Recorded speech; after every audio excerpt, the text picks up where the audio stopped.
typing. Keep typing. It's okay. That's what everyone wants to hear. Writing down notes for myself on what You I should have want. had that done already. Yeah, no, that's not.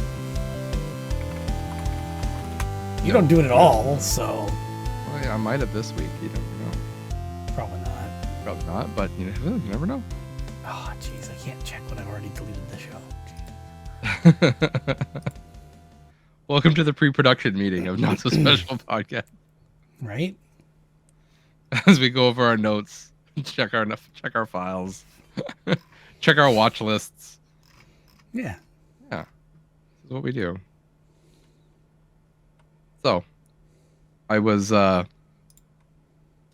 tried to go back on my intermittent fasting diet after the new year. Okay. It started. So I'm really I'm just trying to drink like sugar and maybe some Gatorade Zero once in a while. But I've really been craving more flavor. So I was like, I'm going to start doing tea again. Okay. But down here in the basement, because it's winter, it gets really cold down here. So. Tea's good for that. Yes. But the problem is I have this ginormous mug. And it doesn't hold the heat very well. Oh.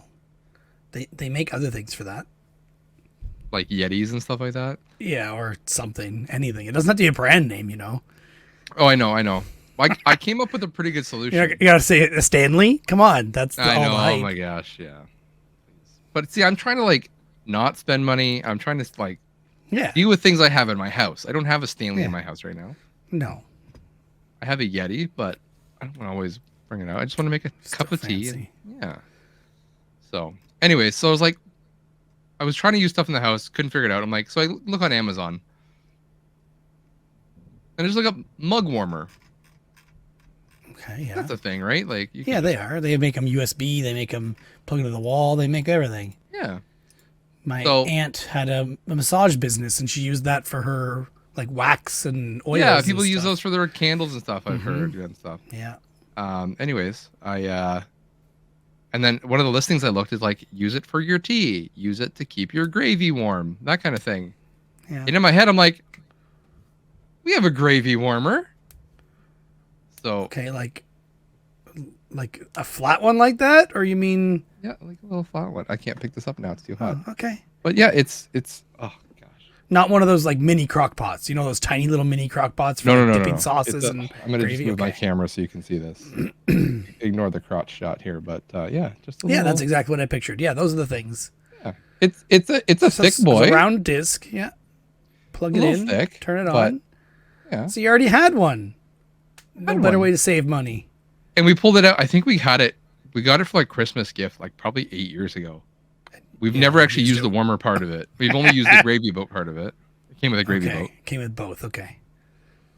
So your tea is staying warm now. So my tea is staying warm now. I'm just gonna have it over here. Tea would be good. Tea would be good right now, but I did not make a tea. I just have water. At this rate, it's not gonna last me an hour. So. Yeah, you need your delivery person to bring one down for you. I know she's gone, but hopefully when she comes back, I'll send her a text. Hey, bring me a thing. I ran out of Gatorade, so I don't even have that. Sorry, I have one water in the fridge left. So I just have a big bottle of water. It takes me like a whole day to drink this at work. It's big. Oh yeah, your Pornhub one, yeah. Yeah, it's not Pornhub. It's actually more likely PC Magazine. PC Gamer Magazine, I mean.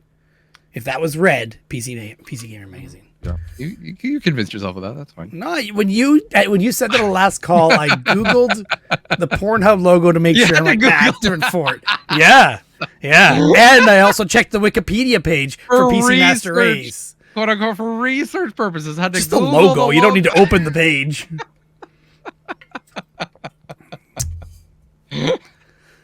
And I checked the Wikipedia page just to make sure there was no association. I can't imagine a more Derek thing of looking at the Wikipedia for Pornhub. No, not for Pornhub. For PC Master Race. PC Master Race. Yeah, I read the articles. Derek goes to Pornhub for the articles.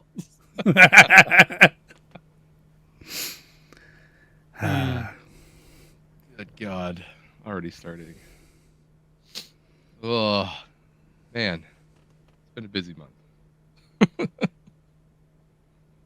You know what I forgot to do? Get your wife to surprise you with something. Oh. Okay. Well, she's out now. I don't know where she went. She said she went to the gym, but I don't know where she went. Oh, okay. Yeah. I sent a friend of mine a picture the other day with that exact excuse. You're at the gym? Send me a picture. And he sends a picture and it's just a big McDonald's logo, but he wrote GY beside it. GYM. Yeah. I like the memes. Yeah. Oh, what's new? We've actually seen a lot of each other this month, surprisingly. Yeah. Yeah, more than usual. More than usual. So it feels like we've talked about tomorrow. stuff. Tomorrow. Oh, yes, and tomorrow, yes. Yeah. Go ahead.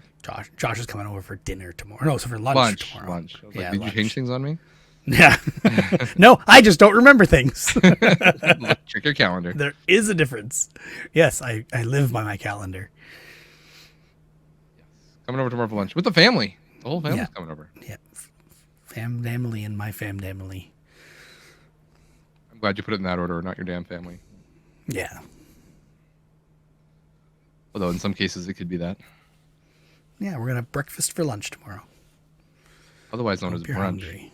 Yeah. Well, Cynthia said we're gonna have brunch, but we're doing it late because the kids have Portuguese late school. Brunch. So, yeah. Well, we're off to yeah. I was gonna say we're off to a flaming start here. Go ahead. I RMA'd my video card. It was doing weird things. RMA, so I bought this video card. Yeah. Returned, like repair, sent it back for repair. Sorry, RMA is such a common term for me because computer hardware and my old job. Explain it to the normies, please. Yeah, it's basically you contact a company, you tell them the problem, and they say, here is a RMA number for you to return it, because if you're crossing a border, RMA is the only way you can go tax-free. Okay. Yeah. Anyway, I wasn't crossing a border, but either way. So I always had weird issues with this video card. I bought it used at a peak cost of video cards on the used market, or almost peak. And it was fine because I waited so long to upgrade, but I paid double retail basically at the time, I think. Or I guess it's double now. Anyway, it doesn't matter. I paid a lot, and it had a 3-year Canada Computer extended warranty on it, and that warranty was just about to expire. So I said, I haven't figured out what the problem is with this. I've been troubleshooting it this whole time, like casually as I have time. Like, okay, I'll, pull out my RAM sticks and test them. I'll reinstall Windows, reinstall the drivers. I upgraded Windows 11. I upgraded my power supply at one time. All these things didn't fix the problem. And the problem was so infrequent that it was hard to narrow down. So anyway, I sent it back, and I didn't talk about this before, right? I don't think so. I don't think so. Okay. Anyway, it was a 3070 from Asus, and I went into Canada Computers to do the RMA, or to do the return for them to replace it, because this guy that I bought it from had bought the extended warranty. And that extended warranty is supposed to be, the Canada Computers warranty, which is like a direct replacement. So you don't have to go to the manufacturer. They'll do it for you, kind of thing. Yeah. And I get there and tell them the problems. They start getting ready to troubleshoot it with me or test it or something. And then I said, I even tried mining on it. Oh. Just to see if the problem happened there too. And it did. And they said, oh, you can't mine on our cards. That voids your warranty. I'm like, come on, man. Mining is just math. Yeah. It's just doing math. You're just making the card do math. And he said also overclocking it will void the warranty. Meanwhile, on the box it says overclocked. Yeah. Right on the card. So anyway, that hassle, I asked to talk to the manager because they were busy, and the guy was just like, I don't know, man, I don't make the decision. So talked to the manager, who I remember from when I went to Canada Computers way back in the Pacific Mall days when I was in college. And he introduced himself then, because me and my friends were coming in so much, and I brought tons of people in to that store that were in college with me. So anyway, found him, talked to him at the store. He's like, basically, there's nothing we can do except let's talk to the guy at headquarters who returns these things and see what he says. They just messaged him, and he replies back with, no, if it's been mined on, we can't do anything. So I'm just talking to the manager more, and he said he would he would give me his employee discount to buy a card myself if I wanted to, but the card's margins are so low that it was basically like $50 off an $850 card. So it wasn't much. And the card was already on sale for basically that price, like a better card. So then he mentioned that this card was the Strix of Asus's line, which is like the gaming top end one. And they have extended warranty on those. They have like a 3-year warranty from Asus. Try contacting Asus. He's like, if you don't get anything, come back to me and I'll still let you do my employee discount. That's fine. Like I know you, blah, blah, blah. Yeah. So I went home and I went back to work because this was at lunchtime, and I immediately started creating the RMA or creating a support ticket with Asus in a chat. On my way back to work, I just fired up my car and then get to work and fill out the chat in my car and tell them my troubleshooting I've done. And they basically said, okay, send it back. So then I hesitated for a few days thinking, well, it hasn't happened in a while, so maybe I don't need to worry about it, blah, blah, blah. And the warranty with them was also 3 months longer than the warranty with Canon Computers, which gave me extra time because that would suck if I like ran over by a day or two or something like that just to ship it or who knows what. But so an issue happened again just like 2 days after that. So I'm like, okay, boxing it up and shipping it back.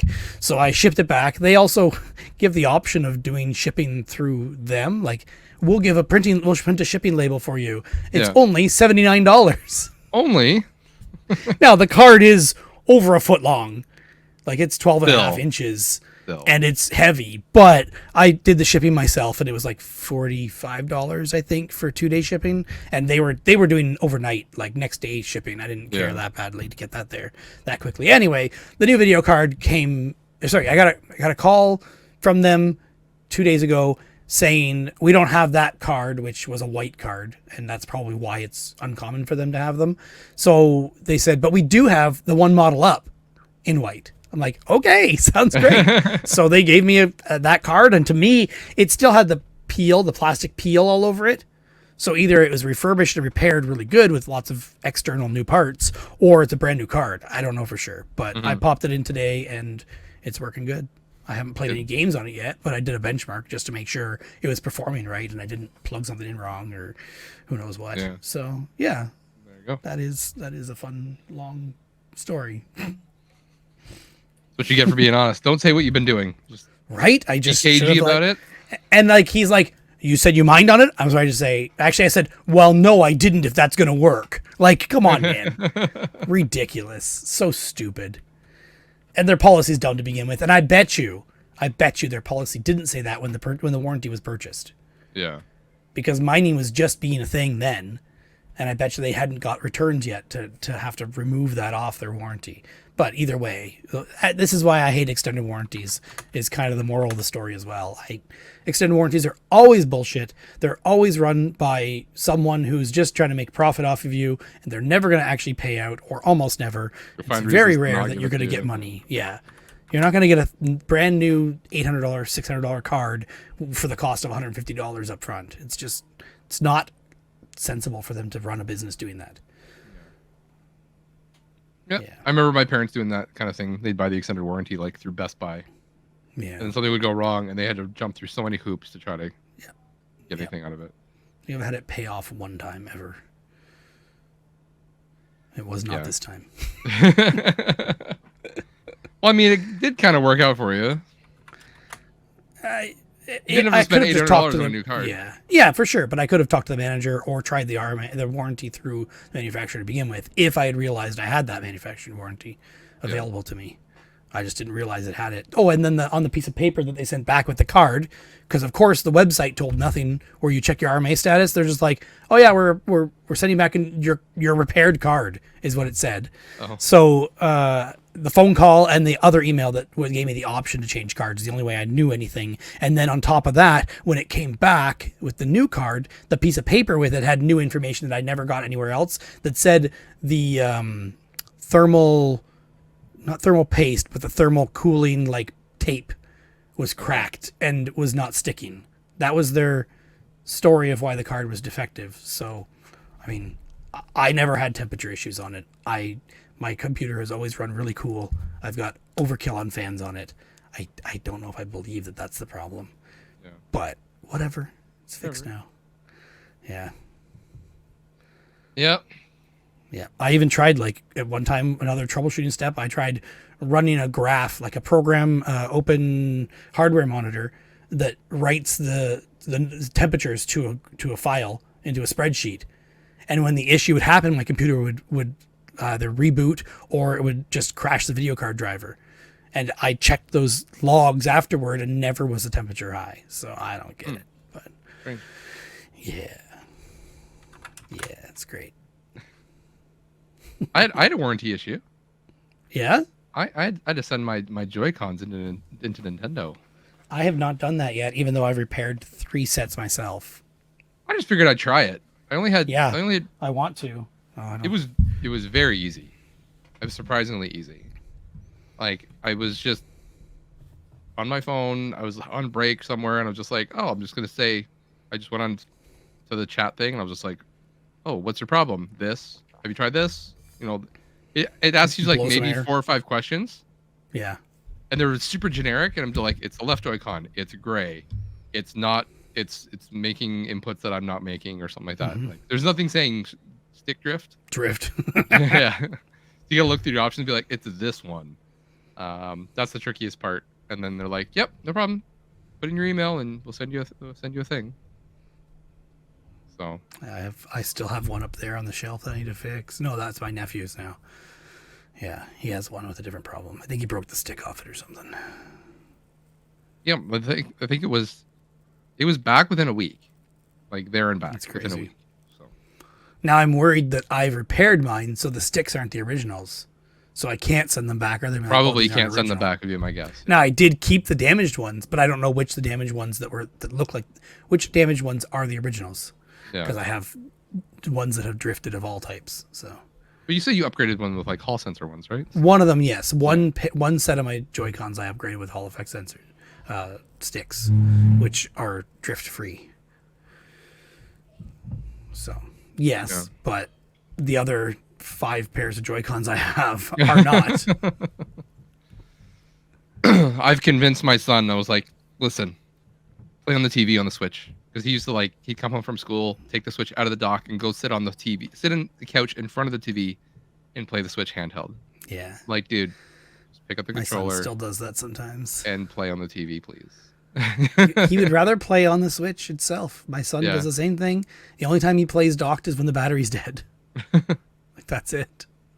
Yeah, go figure. Well, I just see the way my son holds it. He's kind of weird. How he where he holds the joystick on his. He is my son, so it very well explained. But he's because of where he has the joystick so low on his thumb, he's jamming on it so hard. Oh. I'm like, dude, bring your thumb down. Then you don't have to push so hard. He's just like ripping. I'm like, no problem. Yeah. No wonder I had a stick issue. When I had it before he was playing, I never had an issue. And it's an original Switch. I have that one Hori Joy-Cons, but they're not the removable ones. They have to stay on, but they're bigger. They're like a grip. I forget what they're called, but they're much more comfortable. I don't think it would work for a kid, but it might help him hold it right, is all I was thinking. Yeah.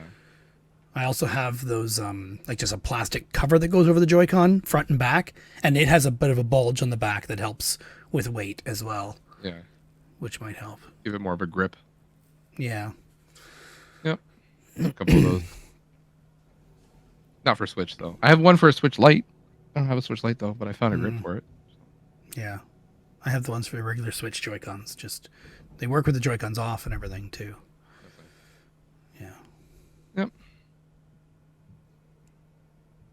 Speaking of games, because we're on Switch. What's games? Play any games? We're a gaming podcast, people. Gaming podcast. I don't really play games. I play Fortnite with my son. The other night, I was on my computer waiting for my son to play, but he was like, "No, I'm gonna play Pokemon Sword and Shield instead," because he's trying to get fully beat that game, 100%. He's trying to catch every Pokemon. So I signed on to my Fortnite to play with him and noticed his friend was online. Told him his friend was online. I joined his friend's party and started talking to his friend. And then his friend's parents say in the background, "Who are you talking to?" He goes, "It's Sean's dad." His mom goes, "Why are you talking to that man?" It's like, I get it. I'm an adult. Normally adults don't play with a kid, but at the same time, she's met me. It's not like it's weird, but whatever. The other kids' parents are much more understanding. Their dad plays with them too. Yeah. Yeah, just playing games, but I guess it could be considered weird, I guess. It was just hilarious to hear that in the background, just her saying, "Why are you playing with that?" Or "Why are you talking to that man?" Because we weren't even playing around. He was just asking if Sean was going to play. I was saying I thought Sean was going to play, but he's not. And then he said he had to go. So yeah, he was getting the stink eye from his mom. And he plays on PS5. And the one night he came over here and he brought his PlayStation Portal to play his PS5 remotely from here. And they did, and it worked great. Like, at first he connected to our Wi-Fi, and then it wouldn't connect to his PlayStation. So he just rebooted it, and it worked fine after that. It's like, what a stupid problem to have. But either way, it was pretty cool that it worked at all. Yeah. That's cool. And it's a nice screen, too. That's what I've heard. I've heard of a lot of people saying, like, you should only use it in your own home kind of thing. But I've been hearing of issues. It works no problem. I mean, it's Fortnite. It can be twitchy, but yeah, it's pretty lightweight. Yeah. Well, a game that I played actually last year, I meant to bring up last episode and I forgot about it. I played with a friend A Way Out. Oh. I know of this one. Is this the Brothers one? The Joseph Ferris. Yeah, the same guy who did Brothers did A Way Out. This is the one with with nudity in it, and Frantic streamed it on the Cartridge Club charity stream. Oh, did he? Yeah. With bare man butts, and I don't know if it was frontal nudity or not. But there might have been. I think I remember. It was definitely bare man butts. Yeah. And he was like, "Oh no, I'm gonna get our account banned from Twitch." That's funny. That's pretty good. Yeah, it was pretty tame. Definitely you can tell it's Joseph Ferris kind of dragging things out, like extending the story way longer than it should be. Like I thought the game was going to be a prison break. Like that's the whole thing. The whole thing is breaking out of prison. So I thought it was too. That's like maybe the first hour. Oh, weird. And then after that it's you're running from the cops, you're like doing robbing a store, and then you gotta run from the cops again, then you gotta go meet your family, and then run from the cops, and that kind of thing. Yeah, that's why I haven't played the game. It's fine. It's fun if you play with someone and you're just play joking it with someone, around. Then that's the only time it would be worth playing it at all. Yeah. So played it, beat it. It was fun. It has multiple endings, you could say. It also you make different decisions on how you want to go about a certain thing. Okay. And I kind of wish those decisions were more impactful, like later on, but don't really make a choice. Doesn't make a difference. And at the end, you have a choice. You can go this way or this way, and we can kind of reload a checkpoint. So we did it one way, then reload the checkpoint, did it the other way. Okay. Kind of so both sides. Kind of a mediocre ending in my opinion, but it was more about the journey than the ending, I guess. Sure. That's right up your alley. You like playing the games, you only beating them. See? Yeah. It'd be perfect for you. Just play it, just don't beat it. Done. I'll put 20 minutes into it, and then I'll quit it. I started playing Luigi's Mansion with my son on GameCube. Which one? My youngest. Oh, one. Okay. No, game number one. I mean. Yeah. The first one. I thought you were going to say Luigi's Mansion 3 because of Switch, but. No, first one. I'm trying to inject into my kids of the mentality of there's a first one. Let's play the first one first. Then we can maybe skip the second one because it's on 3DS. It's hard to do that. It's hard to do that with him. Although I think that's getting ported to Switch. I think I saw. So if that happens, then we'll get the Switch one. Now I have Luigi's Mansion 3, but I just haven't played it yet. So I managed to get. I did have a Wii before that. The GameCube on the Wii wasn't working. And this was right after I just sold my GameCube, so I was kicking myself. I'm like, oh, here we go. I've done it to myself. But then I switched it out for another Wii. GameCube side was They're working. common enough, at least. Yeah. So got up and running, did a couple. My youngest has not really been into games very much. Like, he likes watching, but he doesn't like playing as much. Or if he is playing, he just wants to hold the controller and feel like he's a part of the game. He wants to see that he can do something on the screen, but can't do a whole lot. So it's been fun. My oldest has been trying to coach him. Like, they're playing Mario 3D World together, and he just kind of bubbles up and follows him. And my oldest is yelling at him, "No, come out of the bubble! Come out of the bubble!" Because if he falls off, he wants to be able to come back because his brothers are, on the platform. His brothers in the bubble. My brother or my son would love if they could play Mario Wonder multiplayer when you guys come over. Oh, I'm sure Charlie would be all over it. Oliver, not so much, but he'd probably watch.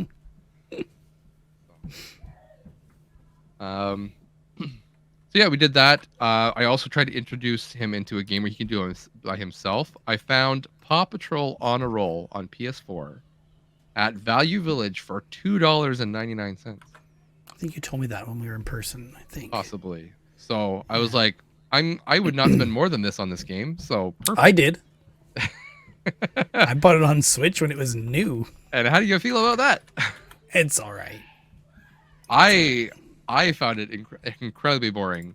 But mind you, I was sitting on the couch beside him, and he thankfully he could play by himself. My youngest, he actually beat it today. Like, finally finished all the missions. I don't see it anymore. I thought I bought it on Amazon for a deal, but I don't see it in my history. So maybe it was a Facebook find or something. Yeah. So hopefully I didn't pay full price. I'm glad I didn't. It was very.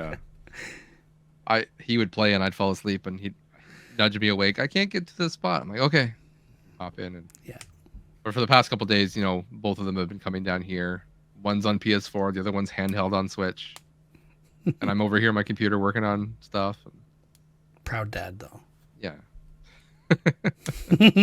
Not proud mom upstairs saying, "Come upstairs and play." Yeah. Play with your toys. I think I'm gonna slowly start taking their toys and just putting them in bins and just see how long it takes from they're gone. Because they literally all they do is play with Lego and video games. That's all they play with right now. They don't want anything else. So. My daughter will play with pretty much anything, but she does have things she goes back to and forgets about a lot of toys. Like, every once in a while she'll just pull out the Dinky Cars, like unexpectedly pull out Dinky Cars. It's like, where did you even think of that? And then Barbies, Playmobil, Lego, dolls, stuffies, like just anything. She'll play with anything. That's good though. At least my son used to be more like that, but then he had like obsessions with Dinky Cars, all cars, and then like dinosaurs for a while and just random stuff. Yeah. Now he wants to play games all the time. He was down here actually. I had to kick him out because we're recording. He was on the other computer here, which is technically his computer, but it's also the streaming computer and my VHS recording computer. And he's on YouTube watching strategy videos for Pokemon Sword and Shield, like how to get more money, how to catch certain Pokemon, or how something works. He just when he was walking away, he's like, I fully understand how that works now, is what he said as he walked away. I'm just like, okay, man, I don't know. He was pretty happy with himself. That's such a kid thing to say to sound a grown up. I fully understand. Yeah. I've been trying to so we've been playing more Nintendo Land with some of the kids, with my kids as well. Get into a little bit later, but even my son today was like, we're talking about the Animal Crossing one, which is my favorite one on Nintendo Land, where you have to eat the candies before the two guards try to catch the guys eating candies. I don't remember that one. I don't think we've ever tried it. Oh, we have Nintendo Land, but I don't remember that mode. That's the best Nintendo Land game. Huh. So yeah, it's one person on the gamepad. They have two guards, and they're controlling two people with the two thumbsticks. So that's the hardest part, because you're controlling two people separately, going anywhere on the map. The other players are Animal Crossing characters. They have to go and eat candies. You have to stand on switches underneath trees. That makes the candy pop out. That's the first. I think you have to eat 30 or 50 candies or something like that. The more candy you eat, the slower you go. So oh, okay, Fat Princess. yeah. And so when the things are coming at you, you can push a button to spit the candy out, so you can run faster, so you don't get caught. The guards only have to catch any player 3 times, so 3 catches overall. Okay. And then they win. But if you can get all the candies eaten, then that's. Anyways, Anyways, I have to go back to Nintendo Land. We should. Yeah, my son was talking today. He's like, "You can't beat that game. That game's too hard." I'm like, "Yes, you can." He's like, "No, the guards always win. You can't eat all the candy." I'm like, "Yes, you can." "No, you can't." I'm like, "Fine." Like, I'm not arguing with you. Yeah. That's when you say, just sit down and watch this. Yeah. I'm like, "But I beat you at it." So, and I'm like, Yeah. so I'm trying to like explain strategy. I'm like, you have to work together as a team. Like, you can't win it by yourself. No, you can't. But if you work together, yes, you can. Well, my kids and I played a game the other day. He's still hot, by the way. This thing's working okay. Good. Good. We tried playing regular human basketball, which I have on Steam, and it's kind of like Lovers in a Dangerous Space-Time. Oh, okay. Where there's different people inside this vehicle that control it to do things. But in this one, the vehicle you're hopping in is like a robot that's playing basketball against the other team's robot playing basketball. Oh, okay. So I just heard of this game, didn't even know what it was, and I owned it because I don't remember why, probably on sale or something. And I finally fired it up to play with the wife and kids, and they're all like, me and my son were doing okay figuring it out, but we were on a team together. So my wife and my daughter were getting frustrated on the other team. So we tried to switch it up, and no one would go on teams. And I'm like, okay, let's just try all on one team and see if we can at least figure out how to do it, or if there's a computer player or what. And there was no computer. We tried online, but there was no one to play against, and we just turned it off. So then after that, I fired up Duck Game. Have you played Duck Game on Steam? No. Okay. So it's like, why is it not here? There it is. I'm trying to bring it up on my thing. It's basically like you start a level, everybody chooses either a team or be solo, free for all. You have to grab guns on the level and then basically shoot each other or die in some way. But the ways you can die are fun and crazy and weird sometimes. Like there's a freeze gun, you can freeze people, or you can just blow each other away with shotguns, or what else have we done? There was so many weird ways to die. And there's grenades, and it's complicated controls, but fun. And the game makes it fun. I don't remember if there's any blood now. But anyway, so the 4 of us are playing it against each other. I was hoping to find a co-op game, but this is what we ended up on because we'd given up on the other game that was co-op. So anyway, we played Duck Game on Steam. Okay. You can check out videos for it sometime, but it's you're basically all ducks and shoot the heck out of each other. It'd be really fun to play with friends. Yeah. And we played 4-player, which I don't know if that's the maximum or not. It looks like it because when you're in the loading screen, there's basically 4 slots to play. So I don't see anything that says. Oh, there you go. 2 to 8 players plus 4 spectators on either local multiplayer couch combat or online play. Okay. 8 would be fun. That'd be crazy. That'd be crazy. Yeah. That'd be cool to have a big TV though and play that. I remember playing Lovers in a Dangerous Space-Time like in one night with like 3 friends and me, and we all sat down and played the whole thing. That was good times. And then that was with PlayStation. That was a PlayStation Plus game, I think. And I stopped playing for PlayStation Plus, and I don't have it anymore. Yeah, that's annoying, but not surprising. That's okay. I don't know if I can get that many people together again to play a game like that. So. Let me know if you do. I'll be there. There's another game I want to play. I think it's 5 players, also on Wii U. This is one thing I like about Wii U is you can do 5 players. Tank? That probably is 5 players. It is, and it's fun. Okay. I think we've done that. I think we've done it 3 or 4 players. I don't think we did 5. Okay. We've done 4. But it's a game that I bought just before the Wii U shop closed down. Oh, okay. It's called Affordable Space Adventures. Okay. I don't know a whole lot about it. I remember seeing it was 5 players. It's got really high reviews. The one person's using the gamepad, and other people are using the thing. The same thing, like, you know, you're trying to solve puzzles and fix the ship. Only on Wii U. Only on Wii U, yeah. Wow. So I was like, I gotta grab that one before it closes. And it was pretty cheap, like $12 or something like that. So how is it only on Wii U? Because it's 5 players and you need to use the gamepad. Ridiculous. You'd think they can make it not. I'm checking out the trailer. Like sync up a phone or something like that. You just hack your Wii U and then you could get it on there. Yeah. I'm thinking for the company who made it, that sucks, right? Like they're probably not even around anymore. Their website is still up, affordablespaceadventures.com. And it says Nintendo eShop. Yeah. Or Nintendo, eShop. Available on eShop. And it doesn't have anything about what console it's on or anything. They still have the launch trailer as the main thing. Yeah. I really hope they're doing something else. Yeah, who knows? There's 2 companies listed for who made it. One of them goes to an error page, and the other one appears to be going or working still. Yeah. I hope they got enough money out of Nintendo, but I doubt it. Probably.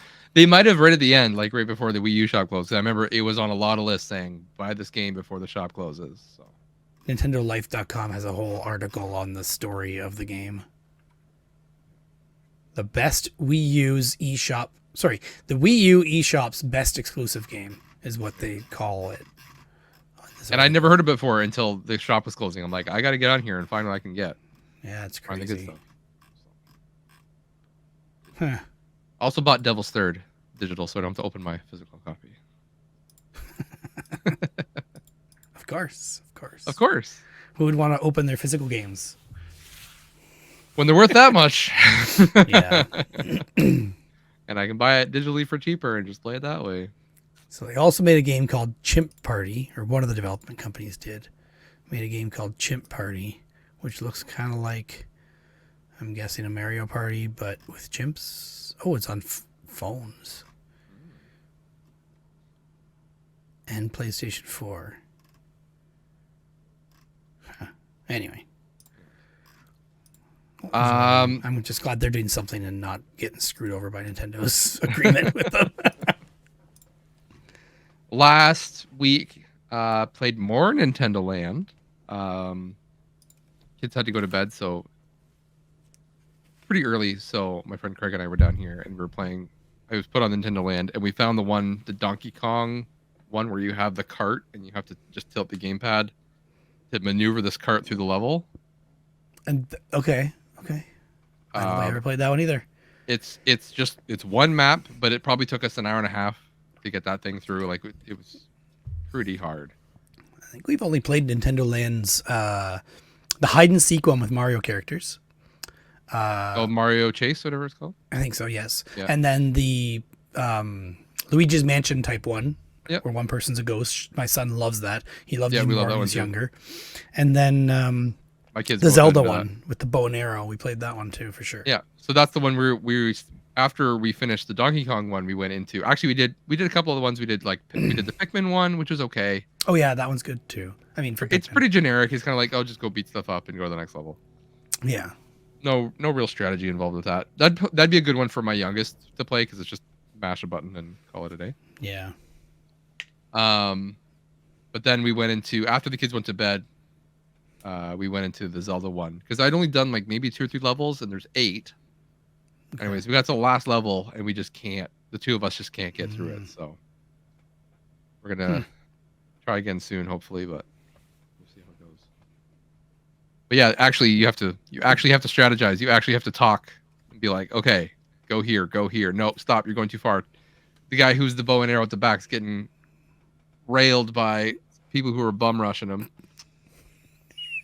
Good choice of words. Exactly. It's a kid's game. Yeah.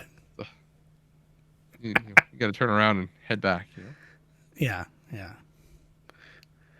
Take this. Don't go alone. Or dangerous. Exactly. Yeah. Too dangerous to go alone. So yeah, That's been fun. And then I've been working at playing this game. So when you were here, I remember we were talking about. You came to help me fix my arcade machine because I broke it. I sold it to you, and then you broke it right away. Yes. So you came over. The sale comes with lifetime IT support, right? Lifetime. Lifetime.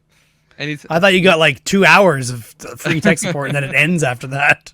What am I, a Facebook customer here? That'd be a big upgrade for a Facebook customer.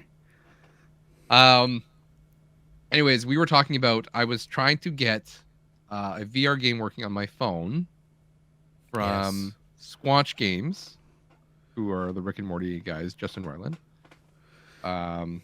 With Google Daydream VR. Yes. So I was trying to like sideload an APK onto my phone, and it didn't work. It loaded, but it looks to me like Daydream is missing the tutorial it used to do. Maybe it used to have a menu and a tutorial, and none of those are popping up. Daydream opens, it says put the phone in the headset. It detects the phone is in the headset, but then it doesn't do anything. Yeah, so it could have been a software update, really just blocking it off. Who knows? Anyways, so unfortunately, that's not gonna work. Couldn't work. Actually, but one thing we didn't try is turn off your radio. Like put your phone in airplane mode and see if it not being able to hit the internet makes it work. Oh, maybe. Just thought of that. Since you already have it, maybe try it. Anyways, I wanted to play that one because again, Squanch Games has 4 games out, and I wanted to try the first one first because it's a sickness that I have. So the next one after that was I wanted to play Accounting Plus. So I'm like, I'm gonna go play this other one first because I want to play Accounting Plus. Didn't happen. So, anyways, for the last week, I've played that. For the last week, I've been trying to get to Accounting Plus, and I just couldn't get to it. I played Accounting before Accounting Plus came out. Did you? Yeah. Was Accounting VR? Yeah. Like it was? Okay. Yeah. So I'm not sure what the plus is. It probably just adds a few things. I think it adds more to the story. I can't remember for sure. Maybe. Yeah. I played both, but I don't remember what changed because it was a long time between them. Mm-hmm. So, anyways, last night I got to it actually. I sat down. It was 10 o'clock at night. And I'm like, sweet. How long to beat says an hour and a half to get through this game. I get through it real quick. Yeah, not so much.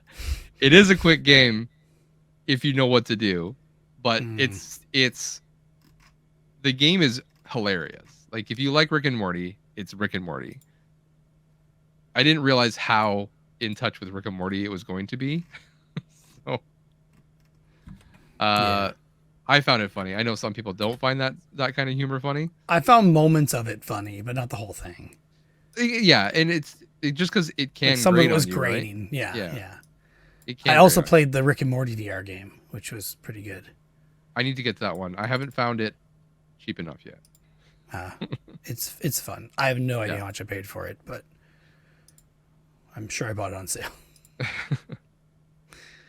So. Anyways, to talk about the game a little bit, it's not what you expect. The game is I find it funny because it plays with trophies. Like, it makes trophies part of the gameplay of the game. Like, oh, you turned around in the game. Perfect. Here's a trophy. Ding! Right? It's just like, it's very flippant with them. Like, here you go. Here you go. So that was funny. The funniest one, it's not that much of a spoiler. You'll see a basketball net at the very first thing you do. At the very first screen, you look to your left, there's a basketball net. You can go over there, you pick up a basketball. And I'm just like, oh, there's probably an achievement or a trophy for throwing this basketball in the net. So I sat there, for a couple 5 minutes, just like tossing this ball. Couldn't get it. And then finally, it's just like the little voice. He's a very soothing voice on that title screen. He's just like, here you go, buddy. You don't have to tell people you didn't get it in. Just show them the trophy and tell them you got it. And just like ding, gives me the trophy. It's That's funny. Oh my god. I'm like this is the whole reason to play this is for the trophies. It's hilarious. So, and they actually make you think about different ways of completing the mission essentially to get through the game. So I'm not sure how, but when I bought the Rick and Morty game, I got it 80% off. I got it for $6.59. And as far as I can see on istthereanydeal.com, it's never gone on sale that cheap. No, it hasn't. The cheapest is $8.17. I would buy it for that. Did you buy it digitally or physically? Digitally. Okay. Yeah. Steam, come on. Yeah, sorry. But I don't remember how I got an 80% discount. I don't remember. It doesn't say. It just tells me what I paid and the discount I got. If I want the physical edition, it's like $50, and it's like I don't think it's that long of a game. I don't think you need to do that. No, it's not that long a game.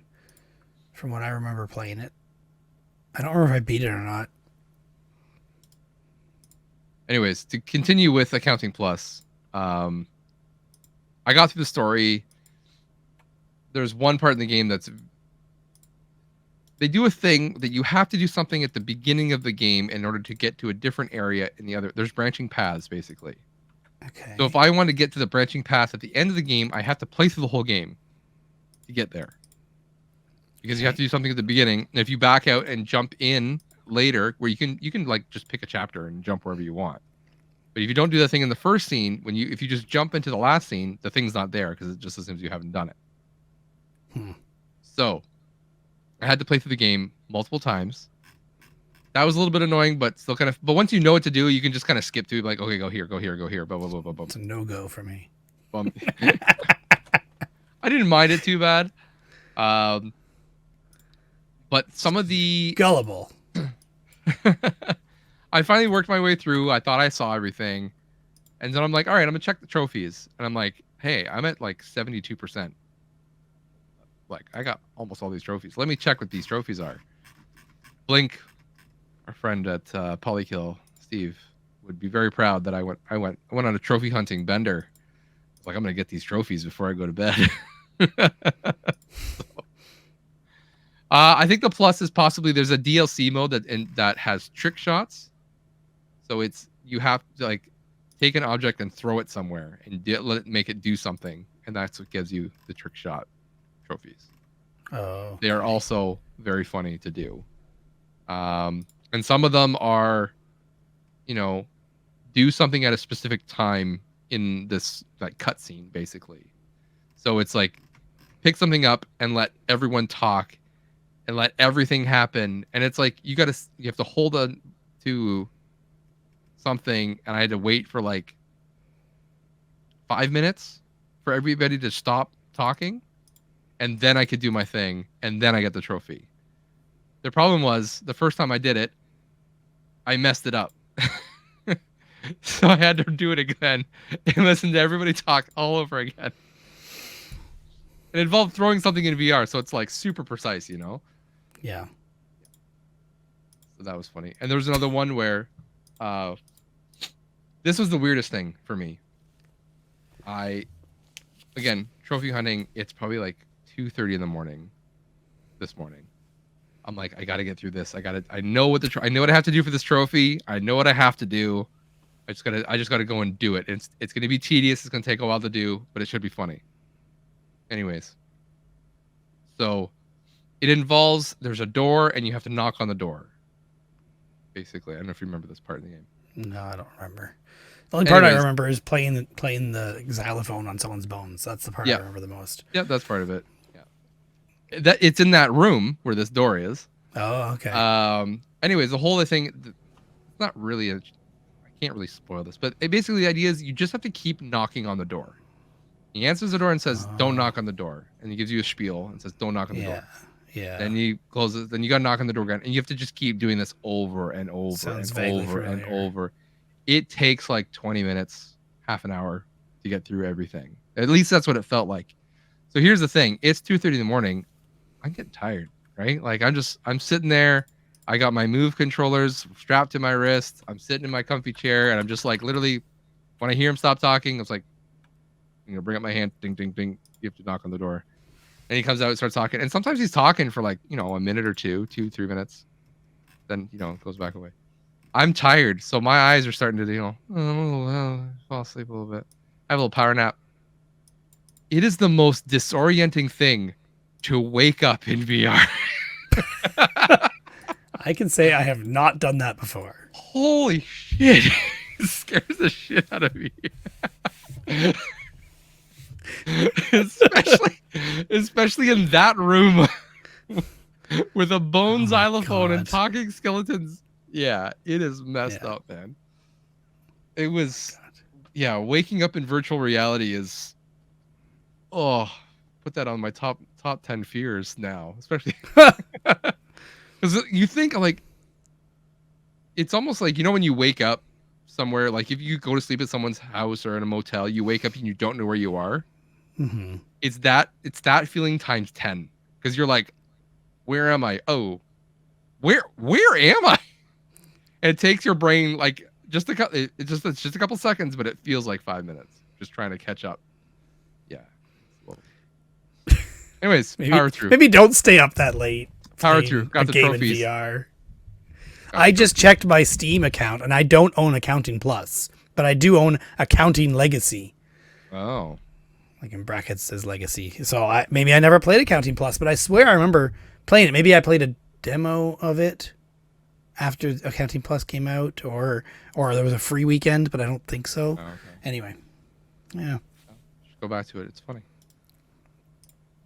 I would give it a recommend. Blink, if you're listening, play that on stream. He doesn't listen to us. I know he doesn't, but if he does, he doesn't. Nope. Yeah, it doesn't say I've played it. Accounting Plus and Steam's like, how long have you played this kind of thing? So. Oh wow. It says I only played half an hour of Accounting Legacy. Well, you didn't get anywhere near the end. And there's, like I said, so many branching paths. There's some strange stuff in there. I'm pretty sure regular Accounting is not nearly as long. Yeah, possibly. And maybe I got stuck at that door knocking because I don't remember. I remember doing it a few times. There's another way to get. There's another way to get through the door. Like that's the thing is like halfway through the knocking, he basically says, "Hey, you can't come in here unless you do this." Oh, okay. So maybe I did. I don't remember. Yeah. Every there's a lot of signage everywhere. There's actual like literal signage on the warning box. Don't do this. Okay. Please don't do this. And it's like, well, clearly that's what I have to do. Yeah, I see this gun. It's been so long since I played. Like, don't shoot that person. Don't shoot that person with this gun. Just so you know, I'll give you this gun, but don't shoot that person over there. Yeah, that kind of thing. Yeah. Yeah. Yeah, they would do that. It's funny. I would recommend. And I have that one physically from Limited Run. I opened a Limited Run game. See? I opened my games. Gasp. No, I said gasp. Speaking of Limited Run, I bought Limited Run games today. Why? Because it's Shantae. Shantae. Because you need another Shantae. Didn't you just sell all your Shantaes? Yes, I did. But I'm banking now on like this is the last physical 3DS game. You said that before. I know. I said that about Shakedown in Hawaii before. Yeah, that one will also be hard to get. Already. You said that before. I'm just getting a couple. They'll just sit and bank for a while. They'll be worth money one day. I'll retire. Yeah. Or not. What else did we do? I think I talked about beta players last time, didn't I, or not? We talked about Max players. Beta when I was at your place. Oh, okay. So I accumulated 3 broken beta players. Every one of them I thought was going to work. No, one of them, every one I thought maybe would work. One of them I went to like a guy's house to buy it, and he said, I'll set it up for you to try. I'm like, cool. No, it was free. I'll set it up for you to try. Yeah. Can't remember for sure. Yeah. Anyway, went to go try it, and it didn't work. It wouldn't take the tape in. And he said, well, I don't really. No, I was gonna buy it for $15, I think. Anyway, didn't work. So he said he was gonna just throw it out. I said, well, if you're gonna throw it out, I'll take it and try and fix it. He said, sure, no problem, makes sense. I don't want it to go in the trash. So I took it. That was the first one I got. The second one I got was I went to a garage sale in my hometown at the house of my old best friend from grade 7, I think. We were friends for that year, and after that, I think maybe grade 8, I can't remember. But after that, we just kind of drifted apart and never really talked again. And he was there at his parents' garage sale, but his dad likes high-end electronics. This part sounds familiar. Okay, so anyway, went to go check it out and ended up buying the beta player there, even though it did not rewind when I was there. No, it did rewind. I don't know. Anyway, it looks like it rewinds, but it actually just fast forwards. So you hit rewind, it actually just fast forwards. You hit play, it just plays. Fast forward works, but no video comes out of it. He didn't have a TV to hook it up to at the time, I didn't ask him to. So I paid $20 for that one. He wanted $50 at first, but then I got another one because a local person who I offered some tapes to, and he changed his mind for whatever reason. He came over, and I lent him a beta tape for him to try in his beta player that he got from a Salvation Army in town on Highland Road. And he took the tape home, said it doesn't work. I said, well, cool. I mean, I have 2 broken players already, so I understand. He's like, well, you want this one too? Because otherwise I'm just going to probably throw it out, and because he doesn't know how to fix things. So I said, sure, I'll take it. So now I have 3 broken beta players sitting here. I've been tinkering with them. The one from him, the last one, I've completely tore down into just parts so I could try and figure out exactly how things go together and how hard they are to repair. They're not easy to repair. There are a lot of parts. There's 5 circuit boards in it. No, 4 circuit boards in it. But one side has 3 of them, and they're stacked on top of each other. You have to open the top and then remove 2 screws, and the one hinges out. And then open the bottom, and that bottom one hinges out. And then there's a middle board as well. And then on the other side of it, where the actual tape deck is, there's a board underneath the tape player mechanism. You can get that from the bottom as well. And it hinges out too. But there's just so many wires in these things. It's ridiculous. So I've tried swapping just the power supplies because they're known to have issues on them. And one of mine sounded like it had a power supply issue. So I tried swapping that out. It did not fix the problem. I want to try swapping other parts, like the actual tape deck carriage thing that has the motors in it. But I suspect that there's a problem with one motor on one of them and another motor on the other one. So I can't just swap. I'm pretty sure I need to disassemble that carriage and swap parts between them. The good part from this one and the good part from that one.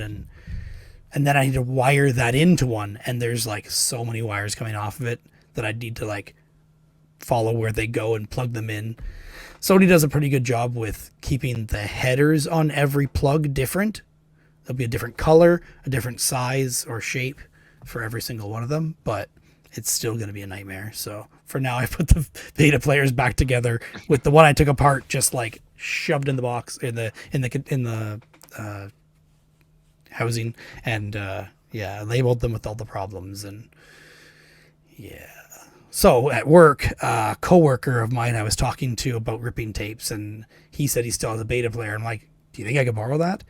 This is my 3rd week on the team. I mentioned this. And he's like, yeah, sure, no problem. He brings it in to work the next day, and I borrowed it, and I've ripped 20 tapes with it, 20 beta tapes, and I have 3 more that seem to have dirtiness on them, because as soon as you play it, you clean the head, which is easy, but anyway, clean the head and then play it for just 10 seconds, and it starts bugging up again and stops playing. Pull it out, clean the head, plays again for another 10 seconds, and then bugs up again. So I want to take the tapes into one of my broken ones and just use alcohol and a swab, or alcohol and microfiber cloth, and just rub it as it plays or fast forwards.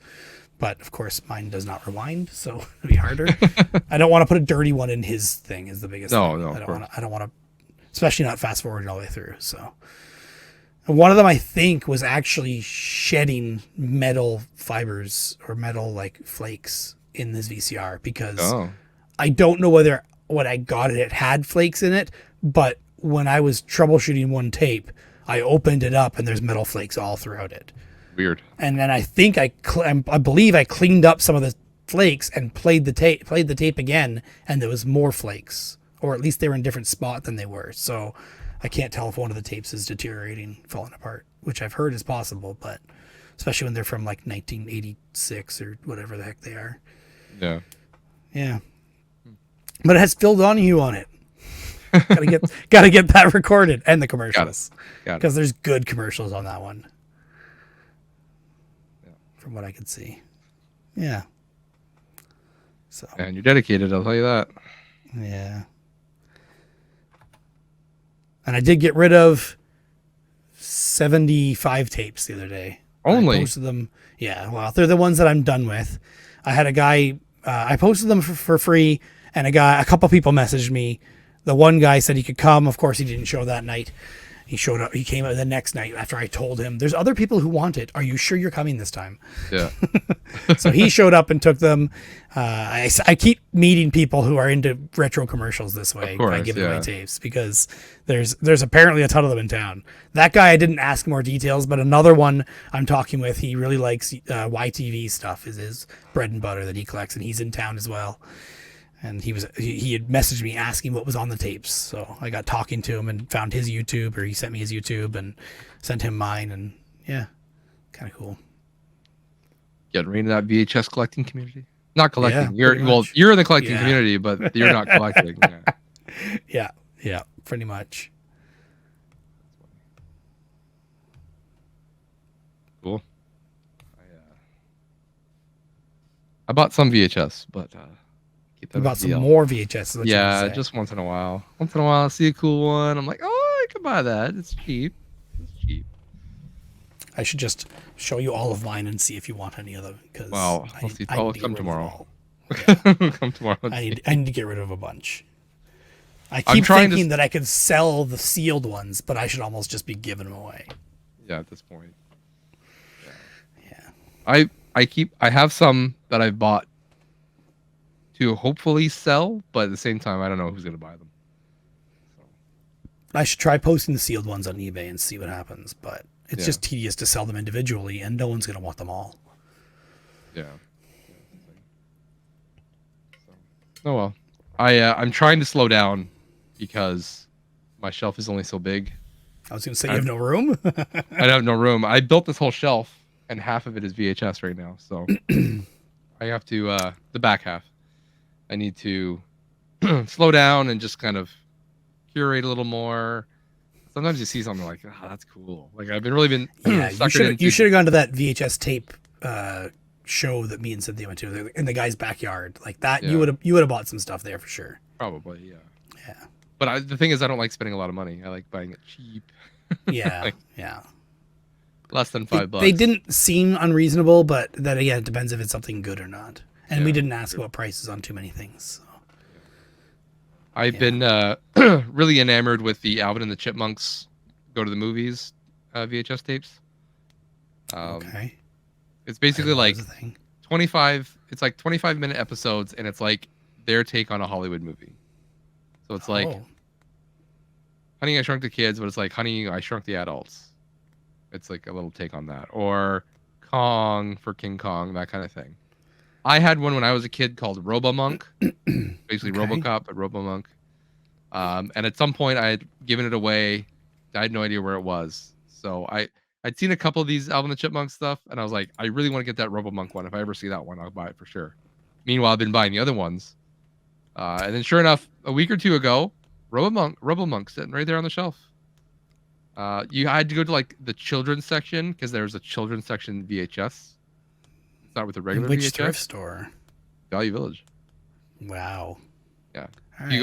If you just go to like, the regular VHS section, not all the VHS. I'm thinking of like the St. Jacobs one. There's like beside the kids' books, around the corner from that, there's kids VHS, and then behind you is the adults VHS, right? I don't know that one. I haven't been to that one in a while, anyway. But yeah, a lot of the other ones are just like you go here for regular adult VHS, and then if you want the like NASCAR adult, the NASCAR ones, yeah. But then if you go to the children's section, there's like the children's DVDs, and then the VHSs with the children's DVDs. I see. That's where I've been finding all the Chipmunk stuff. So that's been fun. One of the guys I was talking to, I think it was that guy who likes the YTV stuff, said he went to a Value Village and found recorded tapes. I'm just like, wow, how? I swear they all throw them out. Yeah. Hard to believe. Yeah. But then I find things like, a really nice collector's VHS edition of Jurassic Park with a gold foil cover. And I'm just like, Should sell great at a GameSwap. I gotta get that. I'm waiting for this Midnight is Slashing to have another show, but they just seem to be. I gotta open a ginger ale for them and let that start getting stale. For them. Oh boy.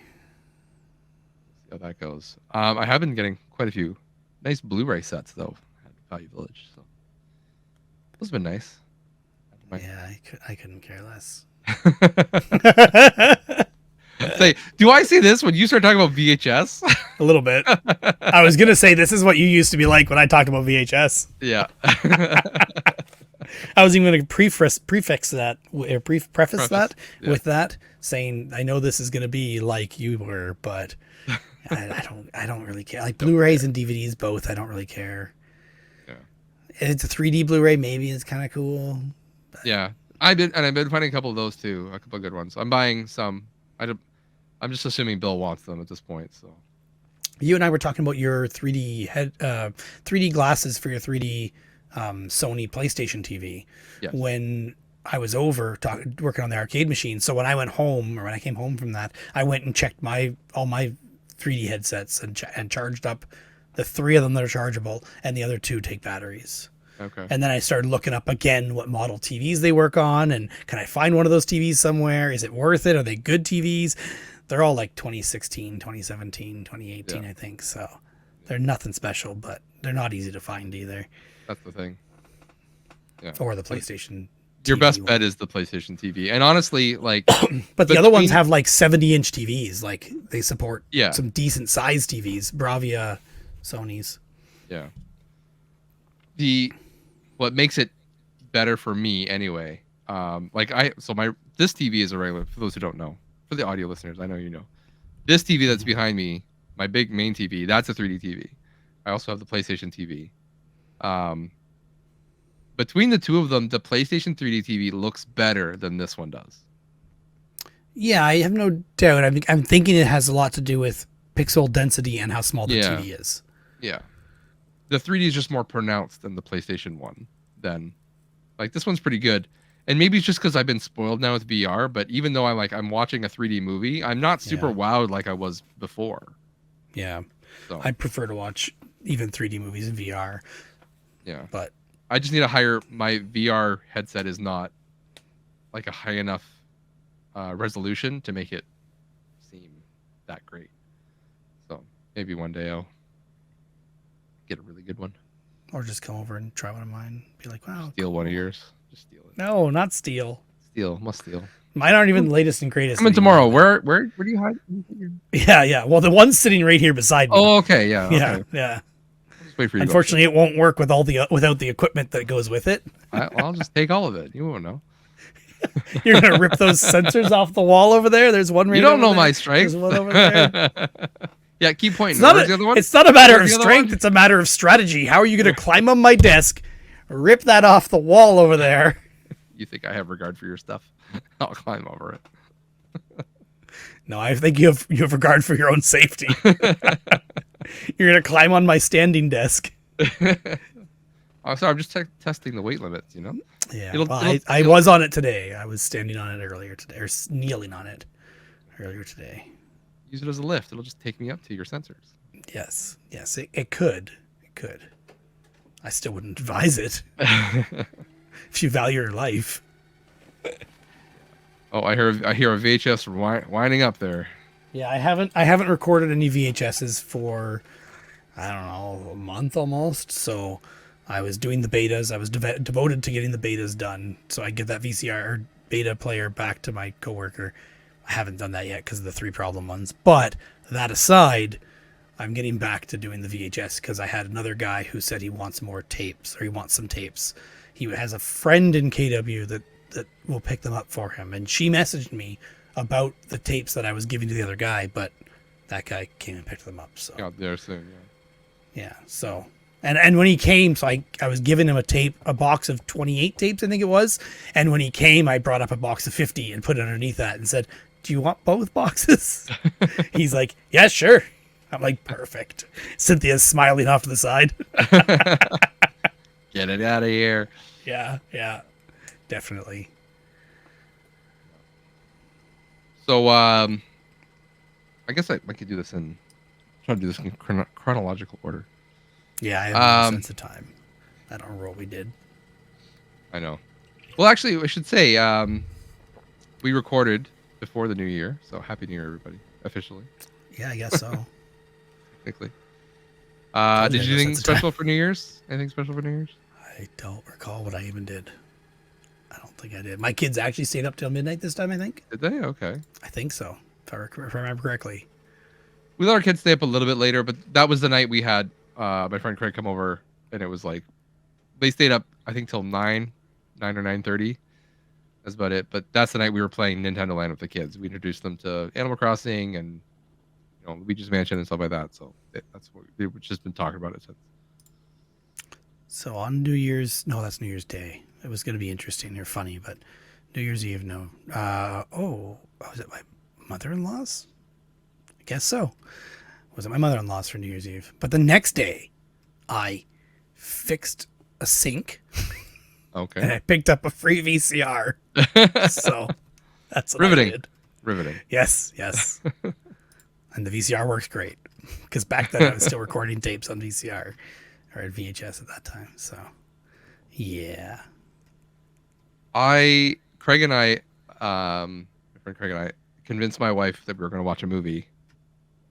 And we got her to watch an Arnold Schwarzenegger movie, which is not an easy feat. We watched Total Recall. Okay. Yeah. That'd be how did she react to that? She just thought it was stupid.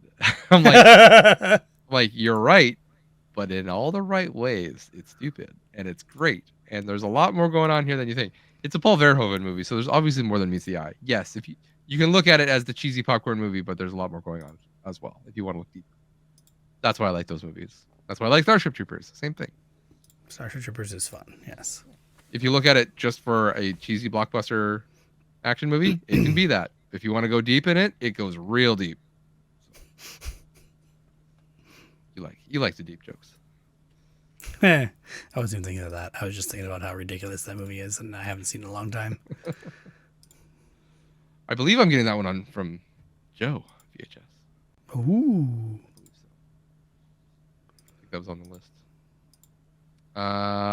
There's a video game, a new Starship Troopers video game on Steam that I really want. That one does look good.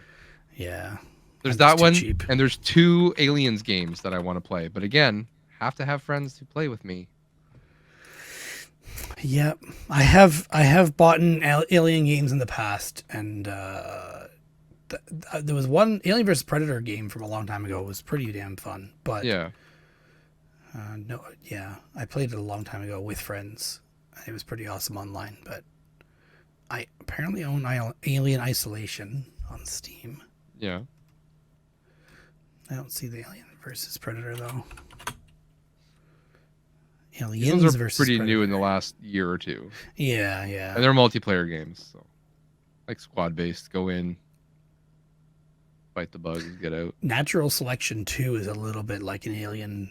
I played a lot of that game. back in like 2002. Yeah. I played it a bit, but I don't remember how long ago. That Natural Selection 2 was my introduction to online gaming because I had to play online. Yeah. Okay, yep. Yes, I forgot it's not any single player. I think I played that only at a LAN party. I started at a LAN party. It was me and like 2 other people, basically. It was just quick and easy and some bots. But yeah, then I actually borrowed a friend's computer. They gave me their computer desktop to bring back to my house so I could play Natural Selection 2. I had it for about a week, and then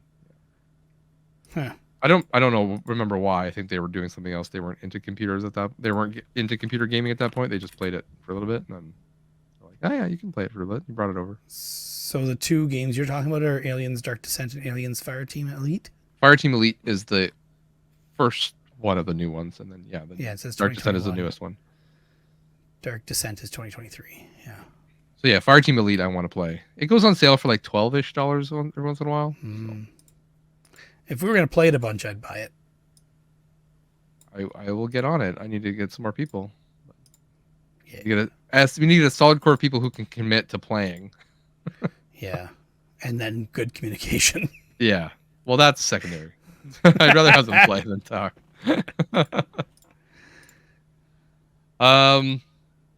Anyways, last week was my oldest son's birthday. So he is now 7 years old. We were, instead of doing like, we used to do big parties, like go rent a trampoline park or go to a, indoor playground, that kind of thing. Because it's a January birthday. It's not a whole lot you can do outside. I was going to say he's 1 month younger. 1 month younger than my daughter. Yeah. But it separates them by a whole year. Yeah. Yeah. Yeah. So this year we're going to just do something kind of low key for his birthday. And then we'll do a family birthday, and then we'll like invite some friends for like a small tight group of friends that he can play games with, that kind of thing. Have it next day. So the Friday was his birthday. It was a PD day here, so we had the day off. I took the day off. And we took the kids to Toronto to Woodbine Center. I don't know if you've been to Woodbine. It's like Woodbine Center and Fantasy Fair, as it's called. Okay. It's like a mall with an indoor amusement park. Okay. I remember going there when I was a kid. I remember my parents had meetings and stuff when they were working kind of remotely. They'd come back. The office was in Toronto. They'd be in meetings all day. This is back in the day when you could do this kind of thing. I'd be like, 10, 12. And they'd be like, they would just drop me off at Woodbine Center and give me, $20 and say, here, go. We'll be back later. And I'd be fine. So the website's terrible. The indoor music park picture won't load. Yeah, it's a terrible website. Just won't load. The mall itself is looking a little bit run down, and some of the rides are a little bit old, but it was still fun. The whole family got in. It was like $85 for the family pass, so like $21 a person kind of thing, and that's an all day pass, unlimited rides. Just go, have fun. Okay. It was great. They had like a little mini drop zone in there. They got a Ferris wheel. They have a climbing wall depending on when you're there. It's open on weekends. They have an indoor playground, roller coasters, bumper cars, teacups, spinning cups, that kind of thing. People in giant stuffy costumes. Did you see those? I didn't see those. No. I mean, we were there right at open, basically. And so a lot of the stuff wasn't open, but there were no lineups. It was a great time to just like, we've done like county fairs before, Canada fairs, that kind of thing. Yeah. And that's the worst part is you go and you wait in line and you spend more than that. And this is indoor, so you can do it in the winter. Yeah. Yeah. It was honestly a lot of fun for the amount that we paid for it. And there's a food court there, so it's like, just go get food at the food court. Yeah. Sit down. It wasn't busy. We never waited in line at all. Like we would wait for the ride to finish, the people to get off, to get on to get off who were on it. Okay. And we were the next ones on, that kind of thing. Like we just never waited. So it was great. Had a lot of fun. Oh, and there's like a 4D movie kind of thing where you put on 3D glasses and sit on a moving chair and they take you on a roller coaster. So we did that a couple times. There was like I said, the mini drop zone that me and my oldest, we just did that over and over and over. And there's no lineup, so you can just sit on there. They have a sign saying you can only ride, 2 times per hour kind of thing. So they try to limit. But there's no one in line, so we're just like, can we go again? He's like, yeah, sure. Like the people there just don't care. Like, yeah, sure, go ahead. Just up and down. Bumper cars? I saw bumper cars. The bumper cars are not great. Don't expect a lot, but in the picture that someone put on Google Maps, the bumper cars, 2 of them are turned on their side. I'm guessing they were out of commission at some point. Probably, yes. There's a giant Pikachu in this one picture too. Someone in a Pikachu costume. I wonder if that's like a periodic thing they do once in a while or something. Yeah. Yeah, they have like a little there. Oh, there's a giant merry-go-round in the thing, and there is an arcade as well. You have to pay extra for the arcade. There was an Aliens game, 2 Aliens games, light gun games in the arcade that I wanted to play, but we just ran out of time because we were too busy doing other things. That would have been fun. Yeah, that was fun. It was a fun, like, cheap for a birthday, like $80 plus food. All in, we're like 120, I think. Okay. I gotta mark that in my Google as want to go sometime. Yeah. And then the next day was his friends with his birthday with friends. It's friends with his birthday. Friends with his birthday. Birthday with friends. So we just said, you can invite 3 people. 3 people turned into 4 people.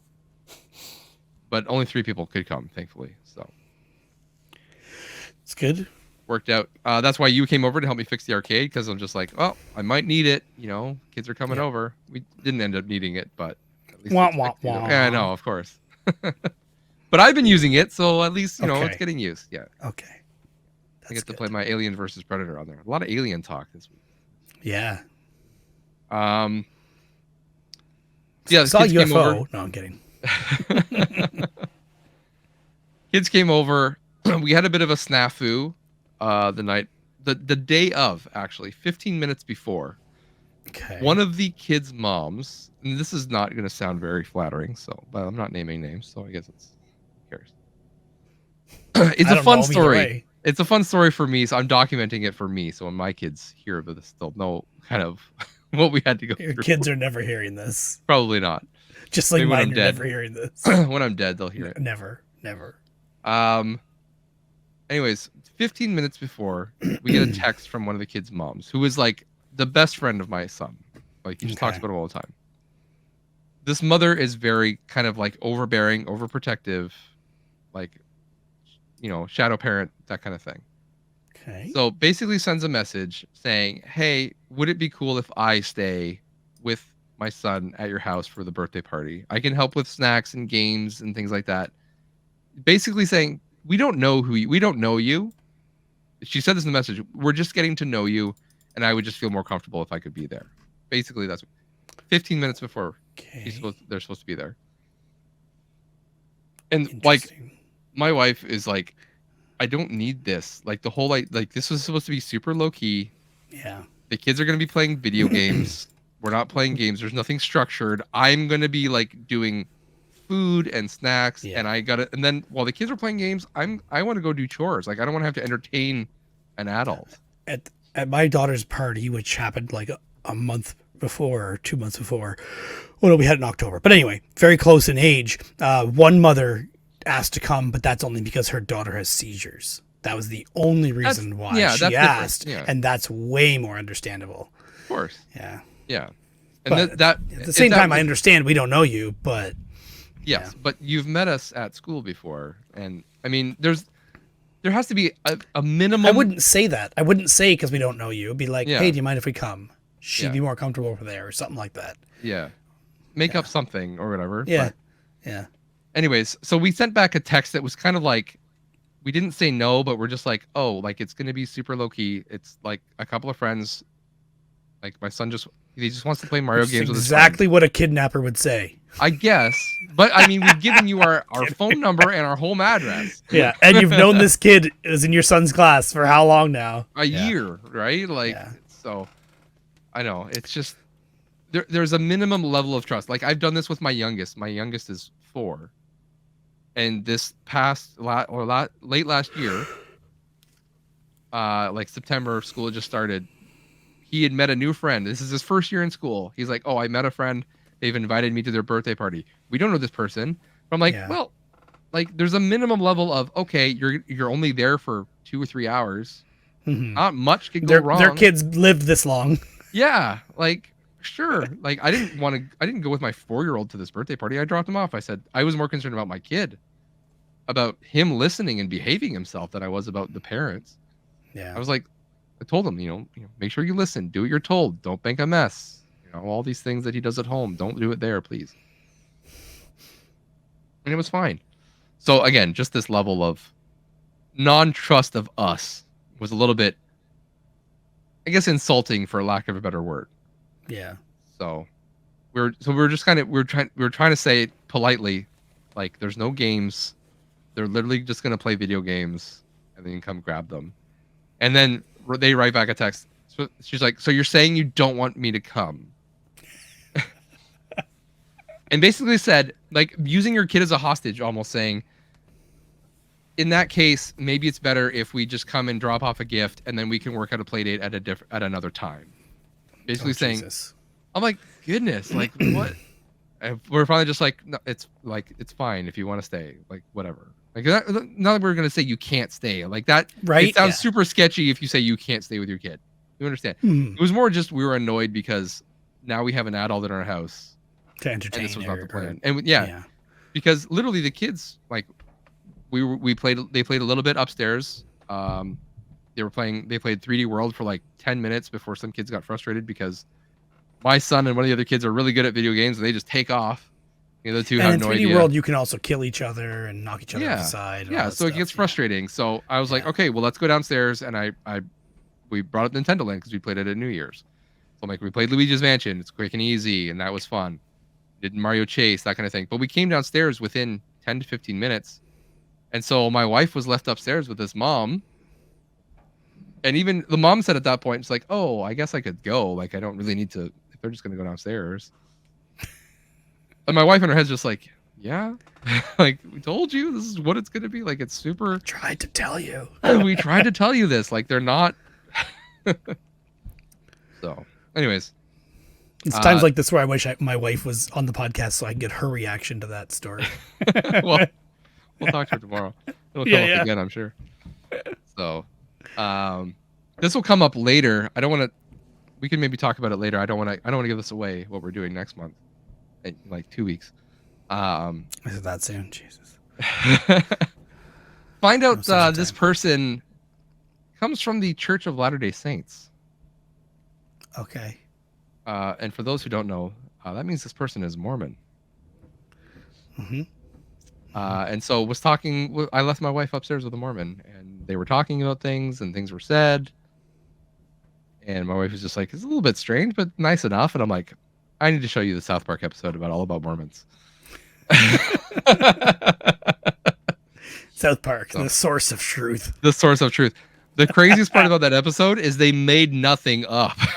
That's the craziest part of that. God. They didn't have to.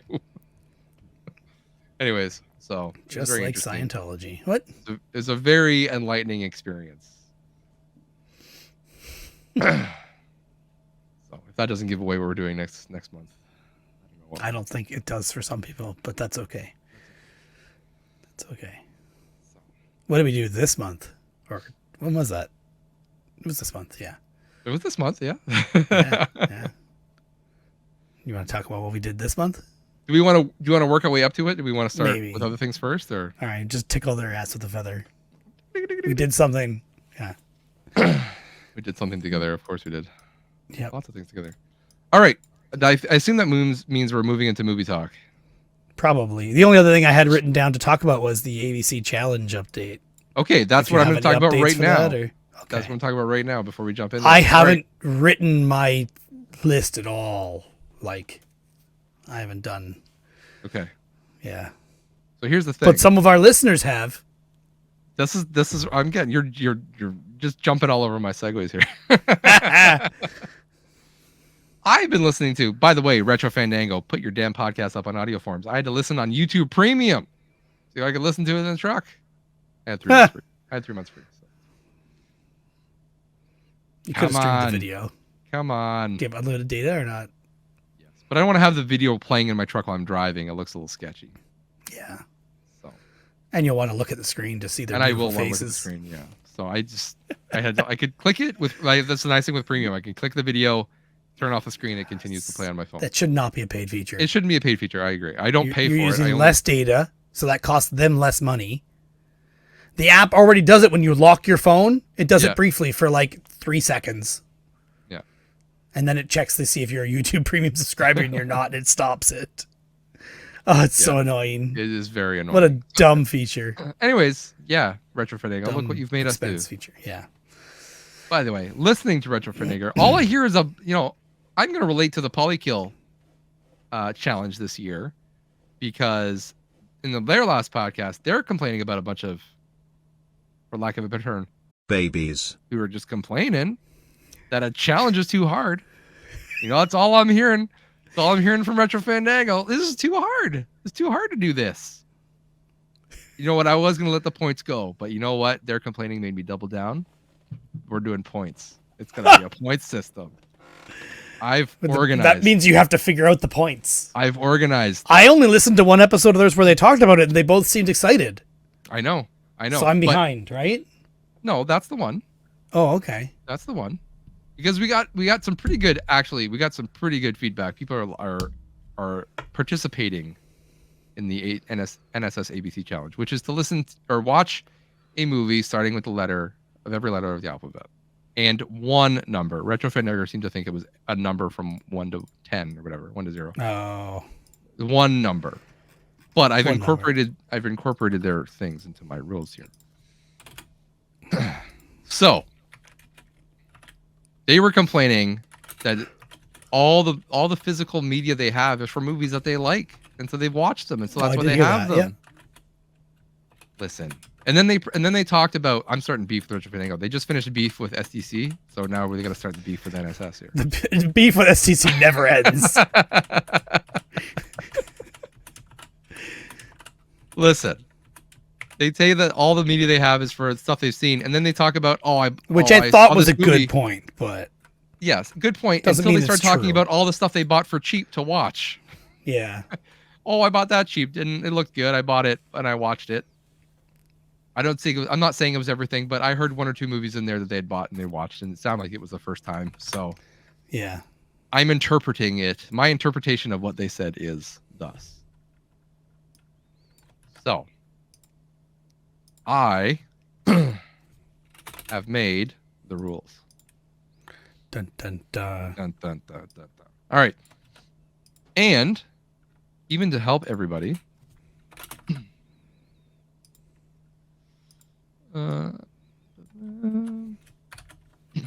Here it is. I made a template to share with people, so you don't even have to do the work.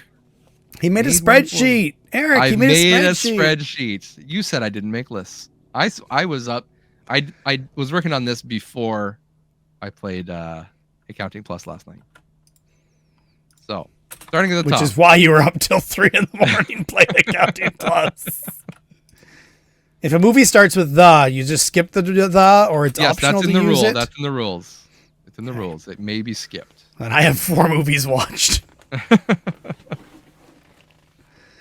So here's the thing. I have movie titles. I have extras. If you want to keep track of the extra movies you've watched in that. I need to see these rules because I'm sharing the screen. Questions. I'm sharing the screen. I know. Look at my pointer right here. Movie title. Write it down. If you want to keep track of. I'm explaining. Gosh.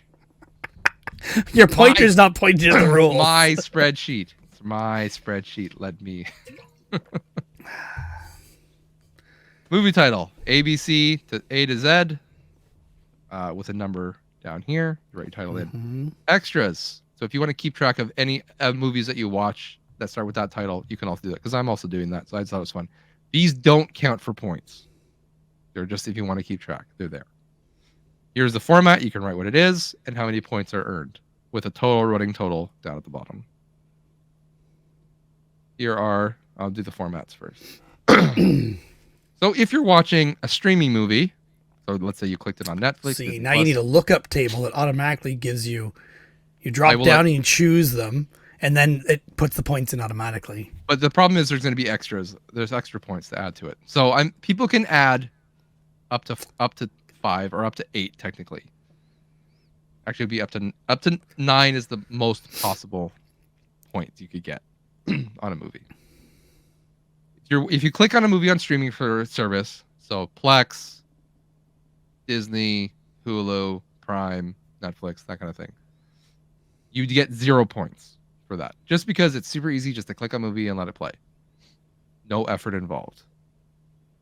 But for every new movie you watch, you get 1 point. So if it's a new movie you watch on streaming, you get 1 point. So you add, these are the extra ones to add up here. Mm-hmm. If you go to the movie theater, I'm adding it up here just because it's still relevant. A movie theater, because it takes extra work, you have to drive there, you have to pay money, you have to, all these things. If you go with friends, that kind of thing, I'm giving you extra points. You get 5 points going to a movie theater to watch a movie. I think that's pretty fair. If you watch a Blu-ray, because again, it's easier to get to a Blu-ray, you get 1 point for that. So if it's a Blu-ray that you haven't seen before, again, you add 1 point. So it's 1 point for the Blu-ray, 1 point that you for a new movie. So that would be 2 points. Does this make sense? I'm just trying to figure out how to get the most points possible. I'm like, okay, exactly. So if I go to a movie theater, we play a Betamax on the movie theater screen, and it's a Nicolas Cage movie. It's the first time I'm seeing it. And it was recommended by Josh and Derek. Yes. Yes. That's the whole idea, is you can game the system. You can add to it. Anyways, so Blu-ray, 1 point. HD DVD, I'm giving you 3 points. So 2 points for if it's a file format that lost, right? It's not the HD DVD lost to Blu-ray, so you get 2 more points for going back because it's extra work to get that up and running. Mm-hmm. DVD, 2 points. It's 1 past the Blu-ray, so it's an extra point. Laserdisc, same thing, was competing. It lost the DVD. It gets 4 points. 2 points. Where's the RCA? What's the other one? I didn't add it. I didn't add it in because I didn't know where it fit, and I also don't know if any of them working. I don't know of anyone putting it in. Yeah, I don't know. We'll get there. I put in contingencies. VHS, 3 points. Betamax, 5 points. Again, because it lost to VHS, an extra 2 points because it's harder to get working. Tell me about it. Right. See? So, added points. So let's say for every new movie, so if you watched a movie you hadn't seen before on Betamax, you would add that 1 point for the new movie onto your Betamax, which is 5 points. So that would be 6 points. This is all in the template, people. It's all there. You just have to add it together. That's right. My brain's still wondering, okay, if it's a Betamax, but it's recorded off TV, is that more points? It's not a retail tape. No, because you're watching. And if I watch it with commercials. No. And then what if it's an edit for TV where they remove the swear words and replace them with no. Monday to Friday plays. You can still count it as a new movie. Mm-hmm. And here's where I'm also should put the contingency. This is a contingency only for you, and I'm telling you verbally that if you record a VHS and put it on your Plex server and then watch it off your Plex server, it still counts as streaming. It doesn't count. I figured you'd say that. Yeah, you have to watch it. Suck. Yeah. But if I watch it on a 13-inch TV with the VCR attached, and I watch it in my car, yes, that would count. No more points. It should be more points. No extra points. It's harder to do. It's harder to do it. Just because you make it harder doesn't mean. Okay. And when I say go to movie theater, I don't mean a home movie theater, by the way. Some people have, it means to actually go to an actual physical retail movie theater, commercial movie theater. You get an extra point if it's a movie that you or I have recommended on Not So Special Podcast. That's up to we should know, but it's also up to you to be honest about it. This is all in the honor system. And then we're going to give you an extra 2 points if it's a Nicolas Cage movie. So there's room there to, you could get a couple extra points here and there. So, what if you watch it with commentary? You're always trying to. It'll only count once, so you take how you want. I'm only asking because I'm sure Kevin's gonna say something. He watches movies with the commentary. Yeah, but those would be rewatches. It won't be a first watch either. Yeah. So rule number 1: new movies only. Rewatches do not count. Rule number 2: 1 movie per letter in the alphabet. Articles. So why have a point for a rewatch for something you never watched? For every new movie you watch, 1 point. Why even have that if they all have to be new movies? I'm putting it in there because someone's gonna not understand what I'm saying. So it's there to just say if you watched a new movie, you get a point. So for every new movie you watched, 1 point. Because otherwise you remove the 1 point for every new movie and add a point to everything in here, and then say it only applies to new movies. But that's fine. Yeah, I was just trying to I was trying to simplify it. That's all right. At least it's explicitly said. That's all that matters. To me, it makes sense. So hopefully we'll see. No. Like I said, articles preceding the movie can be ignored if needed. So it's up to you. If you want to put the for a T movie, that's fine. That's up to you. Give you a little bit of leeway. It's up to you how you want to play it. So one movie starting with a number. If the challenge is completed early, you may continue to watch movies beginning with other individual numbers for extra points. So if you want to do the 0 to 10 challenge, after you do that, you can only do that after you finished all of these first. And then those would be extra points on top of your actual score if you want to do that. That's the retro Fandango what do you call it? Addendum? Yeah, then how does the number work? What is a 11 also a 1? Or is 11 a separate number? No, it'd be so 0 to 9. 1 to 0. Yeah, 0 to 9. Yeah, 0 to 9. Yeah. Okay. Just making sure, because someone's going to say 40-year-old virgin is different from 4, whatever the hell it is. No, that's 4. 4 rooms. It starts with 4. And what if the movie's official title has a word for the number, like 4 rooms? I would count it. Yeah. I know that's going to come up. That's why I asked. Yeah. That was because I was also thinking, like, for your 0 movie, I could think 0 Dark 30. Yeah. Right? It's spelled out, but I would count it. Obviously not ideal, but you do what you got to do. So movies with the same number. Movies with the same letter can be exchanged at a later date if desired to increase your score. So let's say you watch a movie streaming, but then later on you watch a new movie in the theater. You can swap out movies. This is not a final list. Like that's what I figured. Yeah. So your previous score must be discarded, and only the new score may be kept. You can't double up, right? Mm-hmm. Only one per thing. And then I've added, please contact Josh for any rule clarifications or video format and point additions if not included. So if you can get your RCA video disc working, let me know and I'll figure out how to add that in there. So I believe that only applies to Bill. Yeah, probably. So, I mean, if you have a reel to reel, maybe someone has reel to reel. Let me know. I thought Bill had a player, but I don't think he has any movies on it. I don't know if he has any movies for it. Yeah. Or he's probably watched it already, so it wouldn't be new. Yeah. Unless he goes out and gets a new one. Yeah, exactly. Then it would count. So, anyways, this is the thing. Here it is. If you need it, Derek, there's no time restrictions needed. This? Pardon?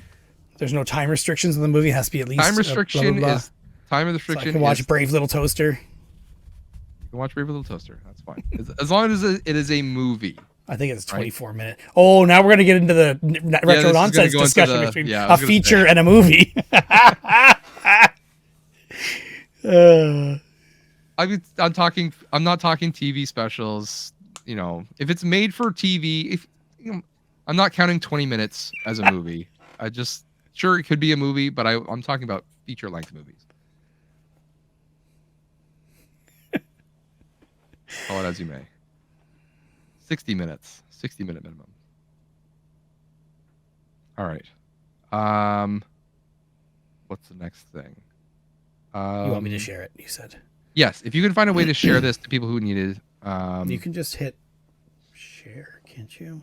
Possibly. The only thing would be I don't want people to edit this document. They'd have to get it onto their own. They can make a copy of it. Yeah, so I think you can get viewable from anyone. So hit share and you can do it. It's there. Viewable. It's already there. You just need to share the link out somehow. Yeah. So I'll put it on Discord or I'll put it in.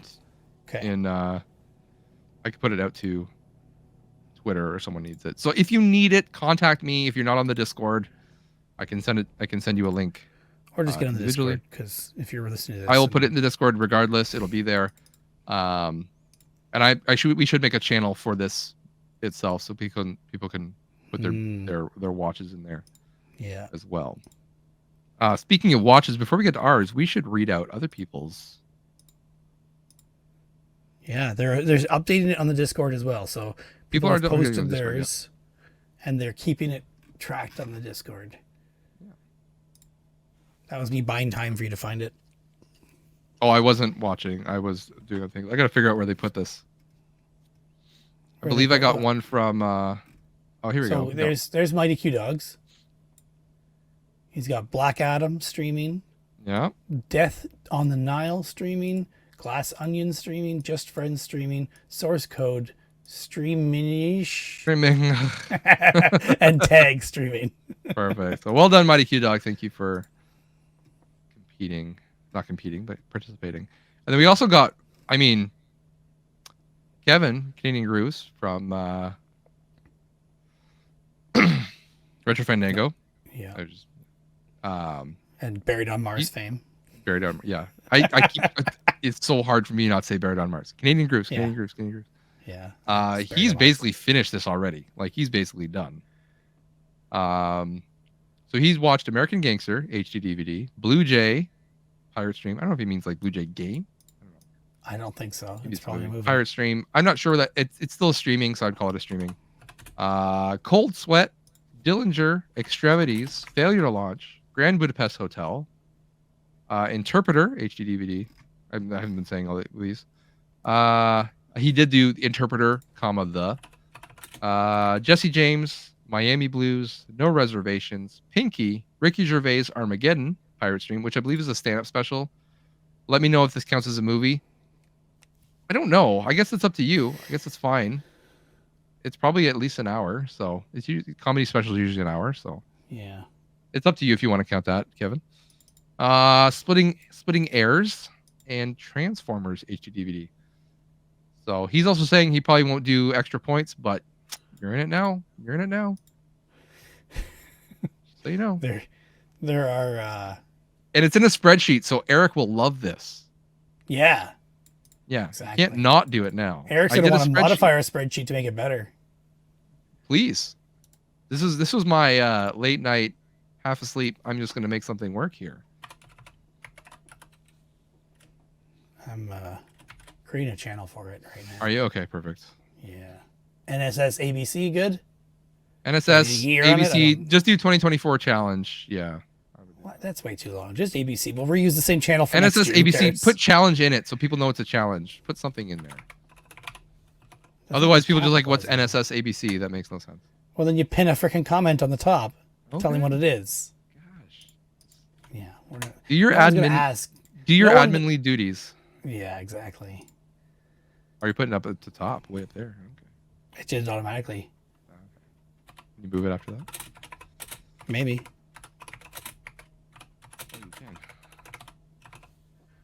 I'll put it below Cage, but above R3 Podcast. Sure. All right. We're getting nitty gritty here. Yeah. So, as I've told you before, if I don't do it right now, I won't remember shit. I'll let you go first with your movies. I watch more than you, apparently. Yeah, I've only watched 4 things. Where is it? I just had the list open, and I made us full screen. I opened another window. Anyway, so I'm not going to count the Cage yet. Don't count the Cage yet. Yeah. So I watched some TV shows too. I guess we could do Cage because we didn't do anything special this week. I guess this month, so we could do Cage. That's fine. We did something special. No, we're not so special. We did something not so special. We did something together. All right, let's start the other stuff. Probably the same is my point. I'm gonna blast through some TV shows. 3 TV shows. Okay. I've been watching How It's Made with my children. They love it. Okay. It's hilarious. I have it on Plex. I've been watching Taskmaster. We finished season 11. So my wife and I have now watched the British Taskmaster seasons 11, 12, 13, 14, 15, 16. Oh, wow. Yeah. It's an awesome show. I also started watching and only finished 1 episode of Invincible season 2. Okay. It's a great show. It's weird but good. Superheroes. I've heard good things. Yeah. Yeah. Very gory cartoon. That's all the TV shows I've watched. Okay. I watched a movie, if you want me to do a movie now. Sure, go for it. The other day, because I've been meaning to watch it forever, I've seen bits and pieces here and there. Stand By Me. Ah, okay. Classic. Everybody loves it. Everybody talks about it. Mm-hmm. Everybody in that movie is like famous. I've seen or heard about, I think I've heard about and seen one little clip of the part with the leeches before. Okay. And I remember that part of the movie and that's it. But oh my god, there's so much swearing and Yeah. was there racism too? I can't remember. I just watched something else where there was tons of racism, but it was just unexpected things that you don't expect kids to be saying at that age and at that time. But we all probably did the exact same thing. Yeah, we just weren't super aware of it until you're adults. You're like, oh my gosh. Yeah. So I watched that. I watched that a year or two ago. I believe I can't remember if it was for Retro Nonsense or Retro Fandango. Your first time, you mean? First time, yeah. Okay. Yeah. I'm surprised you're not going off on it and like dropping knowledge or. Oh, okay. Who's well, the director? I guess it was. I mean, I know I can tell you the actors, but yeah. I mean, it was fine. It was a good movie. I think it's definitely it's a good coming of age tale. We don't live in those times anymore where you can just leave for a day and your parents don't care where you are. Well, they did have a story. They said we're going to this guy's place, and they told that guy's parents they're going to someone else's place. So at least there was a cover story there too. But but they wouldn't be gone for that long. No. The one kid took his dad's gun. Like like it's just. I mean, it's definitely more. These are stories that I associate more with like my parents' generation. Like my dad would do something like that. Like my dad has stories of him playing with his dad's guns, loading and unloading the gun and, pointing it at his brother. And oh boy. Yeah.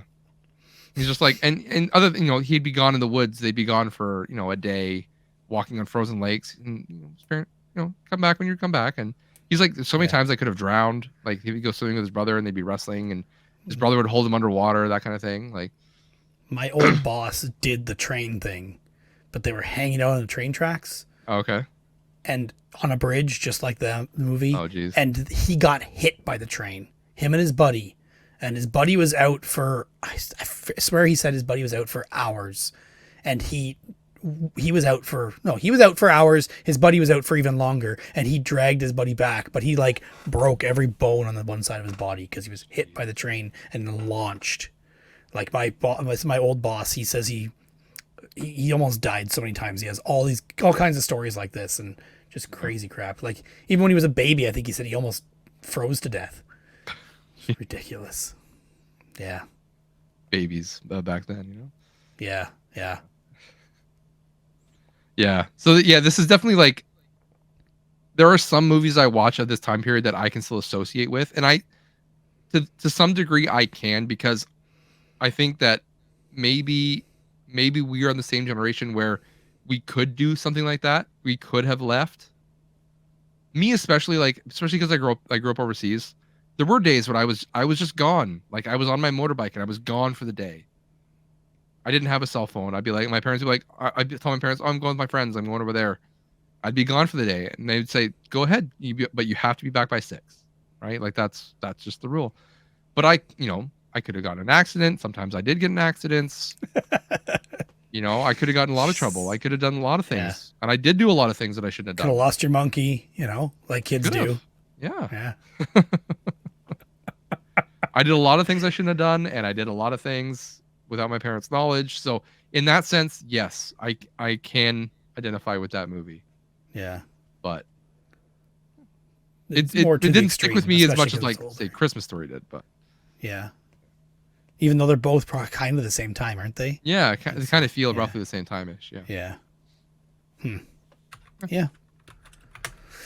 Well, I have one more movie. What did you watch? You watch anything else? You got stuff. You should have two more movies at least.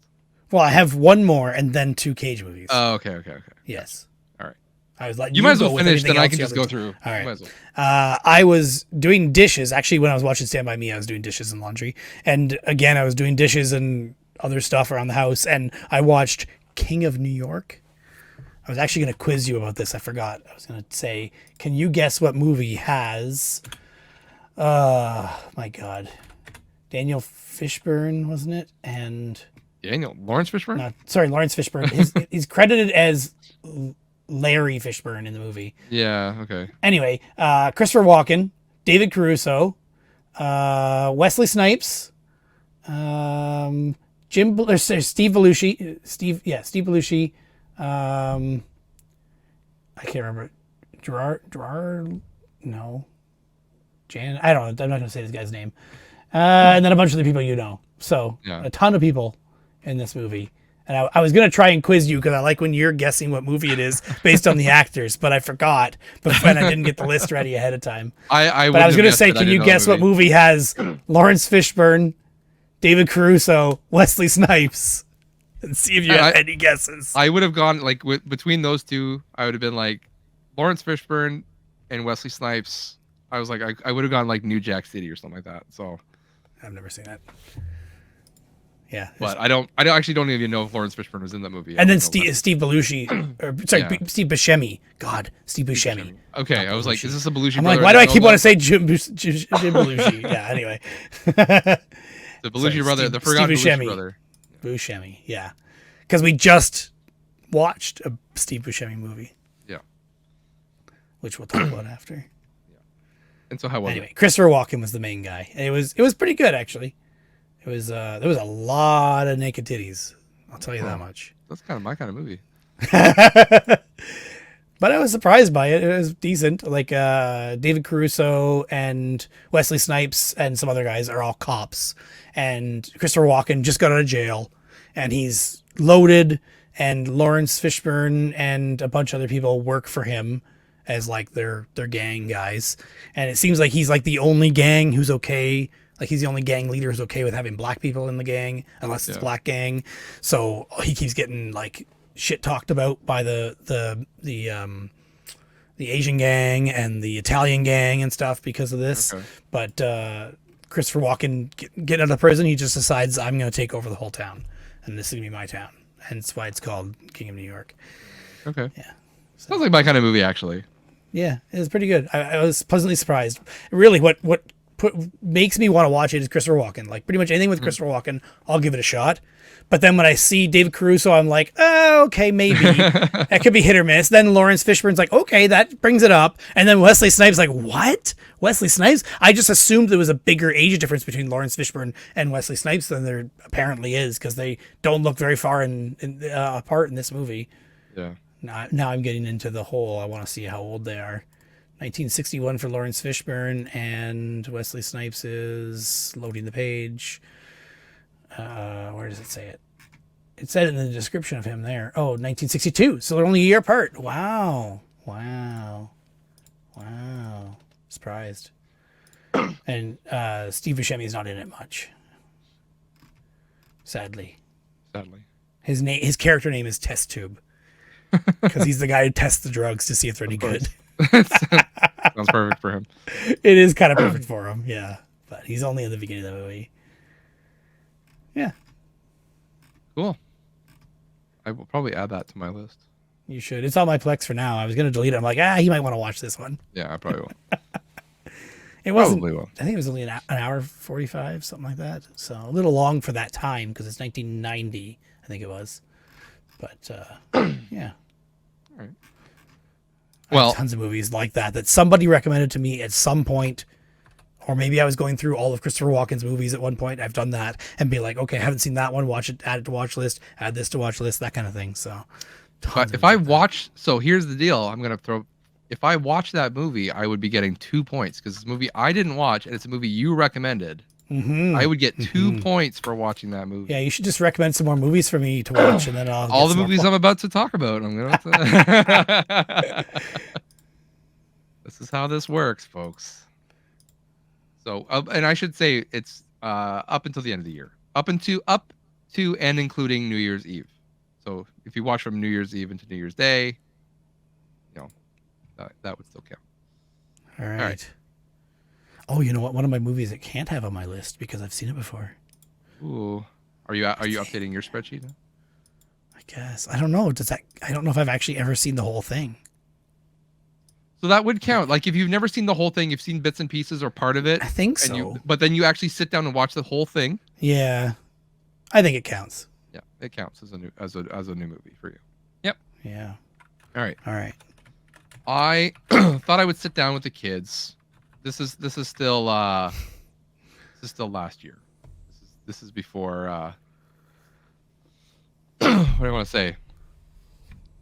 This is before the new year. We had time off with the kids. We had to do something with them. Couldn't let them play video games all day. So we watch movies sometimes. So I watched with the kids Honey, I Shrunk the Kids. Okay.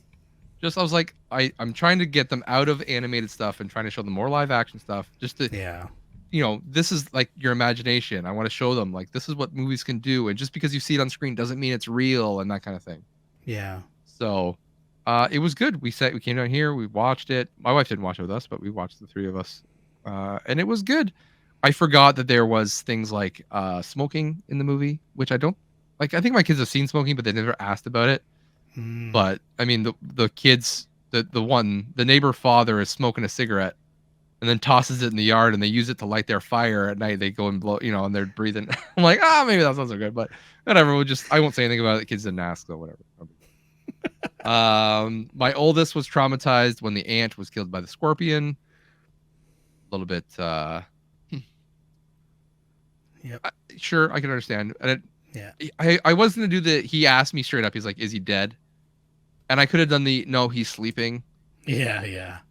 But I was like, he's old. He's getting older. He needs to start understanding that people die in movies, and he's seen death in movies before. Bugs certainly die. Yeah, bugs certainly die, and I'm just like, of anything he could understand, like it's a bug. Like I've seen him step on ants before, and it's like no, whatever. So I'm like, yeah, it's dead. And then he's just like, just crying, just couldn't handle it. But he was their friend. But I'm like, yeah, but that's the friendship. That's what I figured it was. But I'm like, but he helped them. He saved them from the scorpion. By the way, another callback. Phil Tippett did the stop motion for the ant and the scorpion, and it still looks great. Callback to Mad God. I remember being at Disney World when I was in grade 2, and we climbed on the ant, or at least a recreation of the ant. Oh, really? I don't remember what else there was there. I just remember like an ant and maybe a leaf that was like a slide. Yeah. Yeah. They had like a Honey, I Shrunk the Kids area. That's cool. Yeah. I mean, they loved it because like they sleep in a Lego at some point. Yeah. Like they find a Lego, Yeah. and I'm just like look a how big bed. the Lego is, and yeah. So I don't think they understood. Like there's the the teen love story, that kind of thing is a little bit. They're kids. They don't understand it. They don't care. But anyways, it was fun. And they're boys, because my daughter would probably be interested in that part. I guess. It's just weird for me as a dad looking on. I'm like, I don't know if I want you to watch, but I'm like, I have to think about like when I was a kid watching that stuff. I didn't care, so they probably don't care either. But for some reason, like my oldest is like super aware of certain things that I don't think of. So I'm trying to like preempt the thought. But like what? Then, I want an example now. I can't think of something specifically, but he'll just hone in on one specific thing about the movie. Okay. And then just be upset about that or focus on that one idea. And so I never know what it's going to be. Whatever I think it's going to be, it's not that. It's the other thing. And that's why it's not thinking. I remember when my kids were going to school, like for the first time in school, each of them when they had their times in school, and they would come home and talk about something, or they'd notice something and they'd mention something. I'm like, where did you even learn that? Yeah. It must be from school, somebody at school or teacher or something like that. And that sounds like that same kind of thing where he picks up on or observes something you didn't expect him to. Yeah. So, yeah.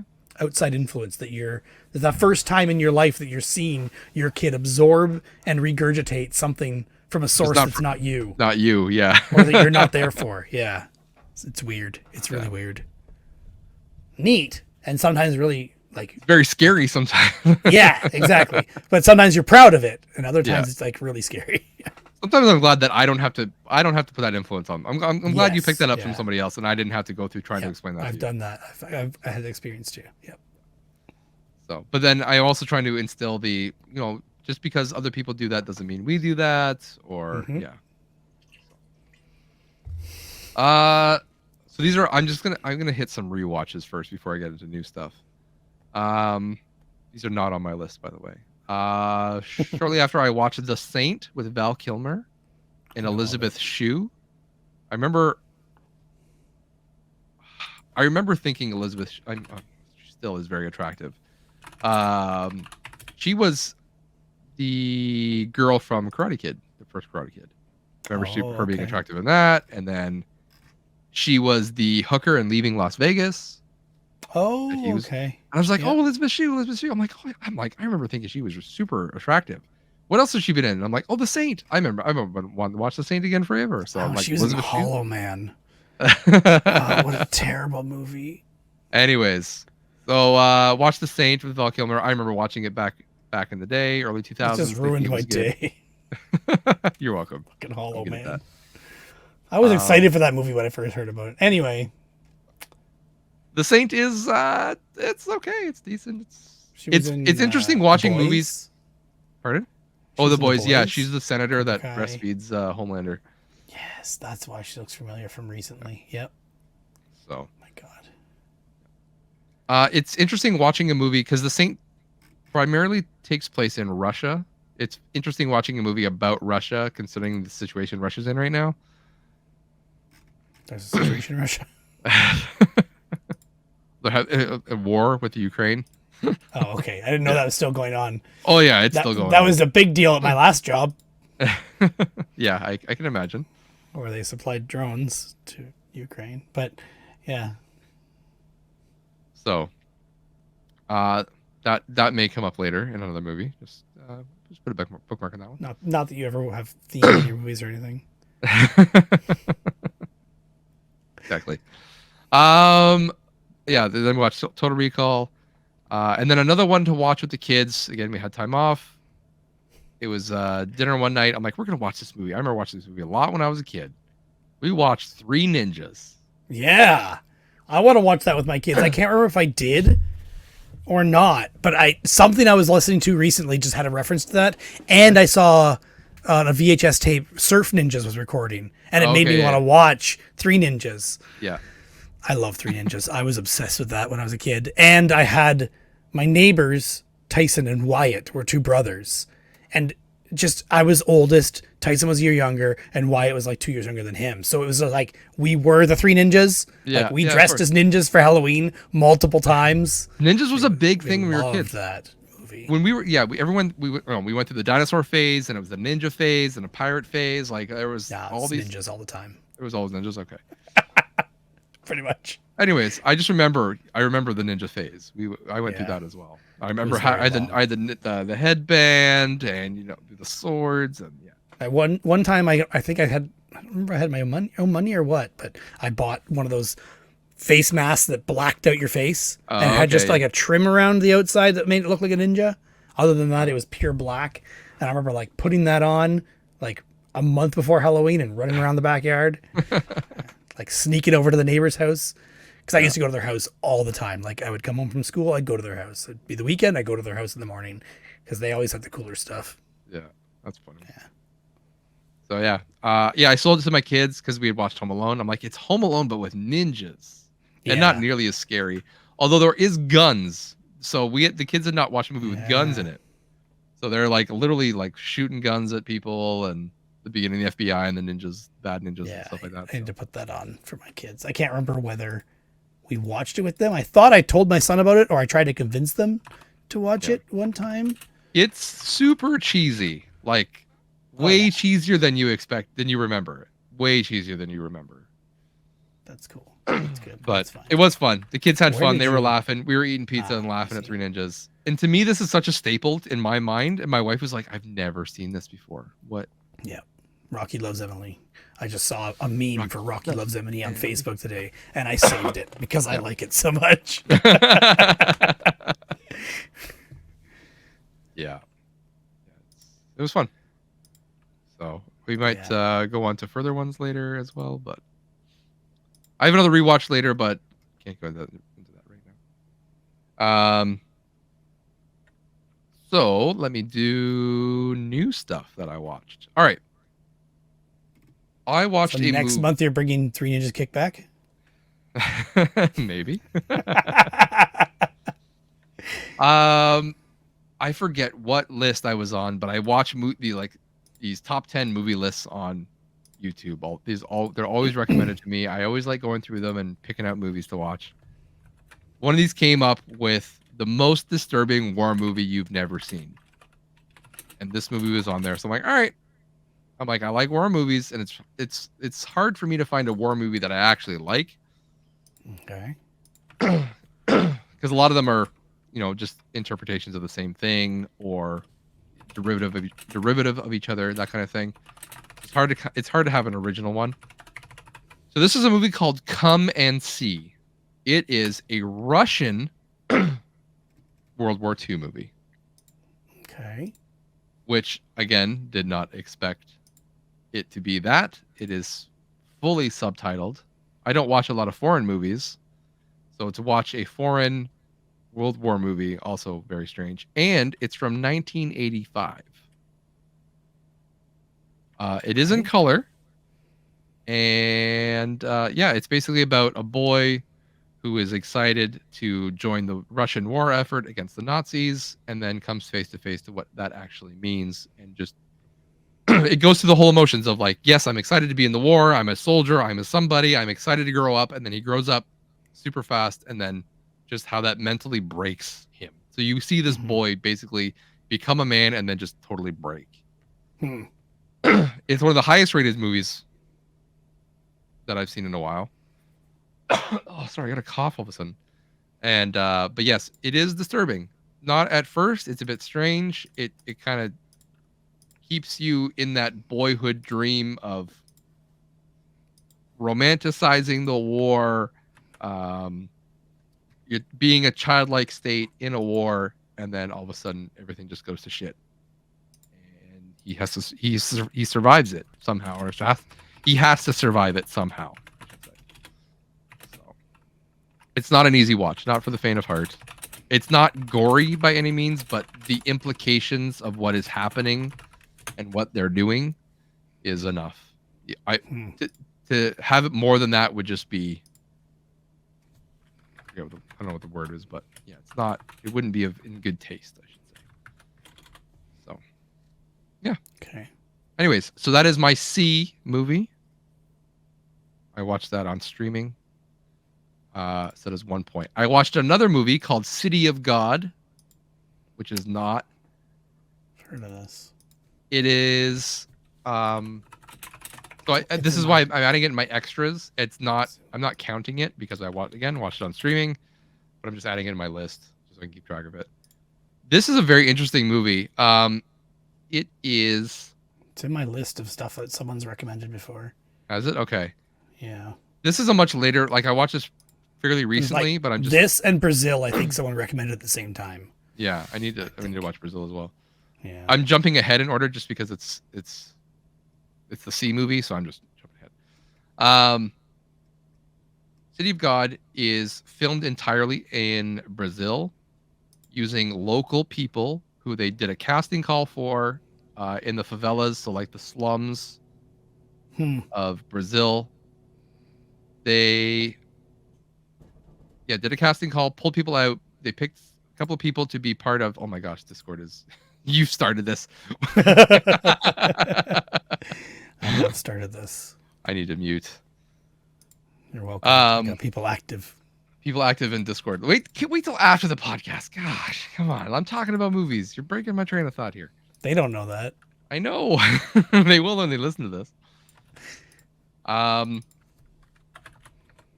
Yeah, they got people to come and do the casting call. They did like 6 months of acting school and then got a part basically. They picked that's people. crazy.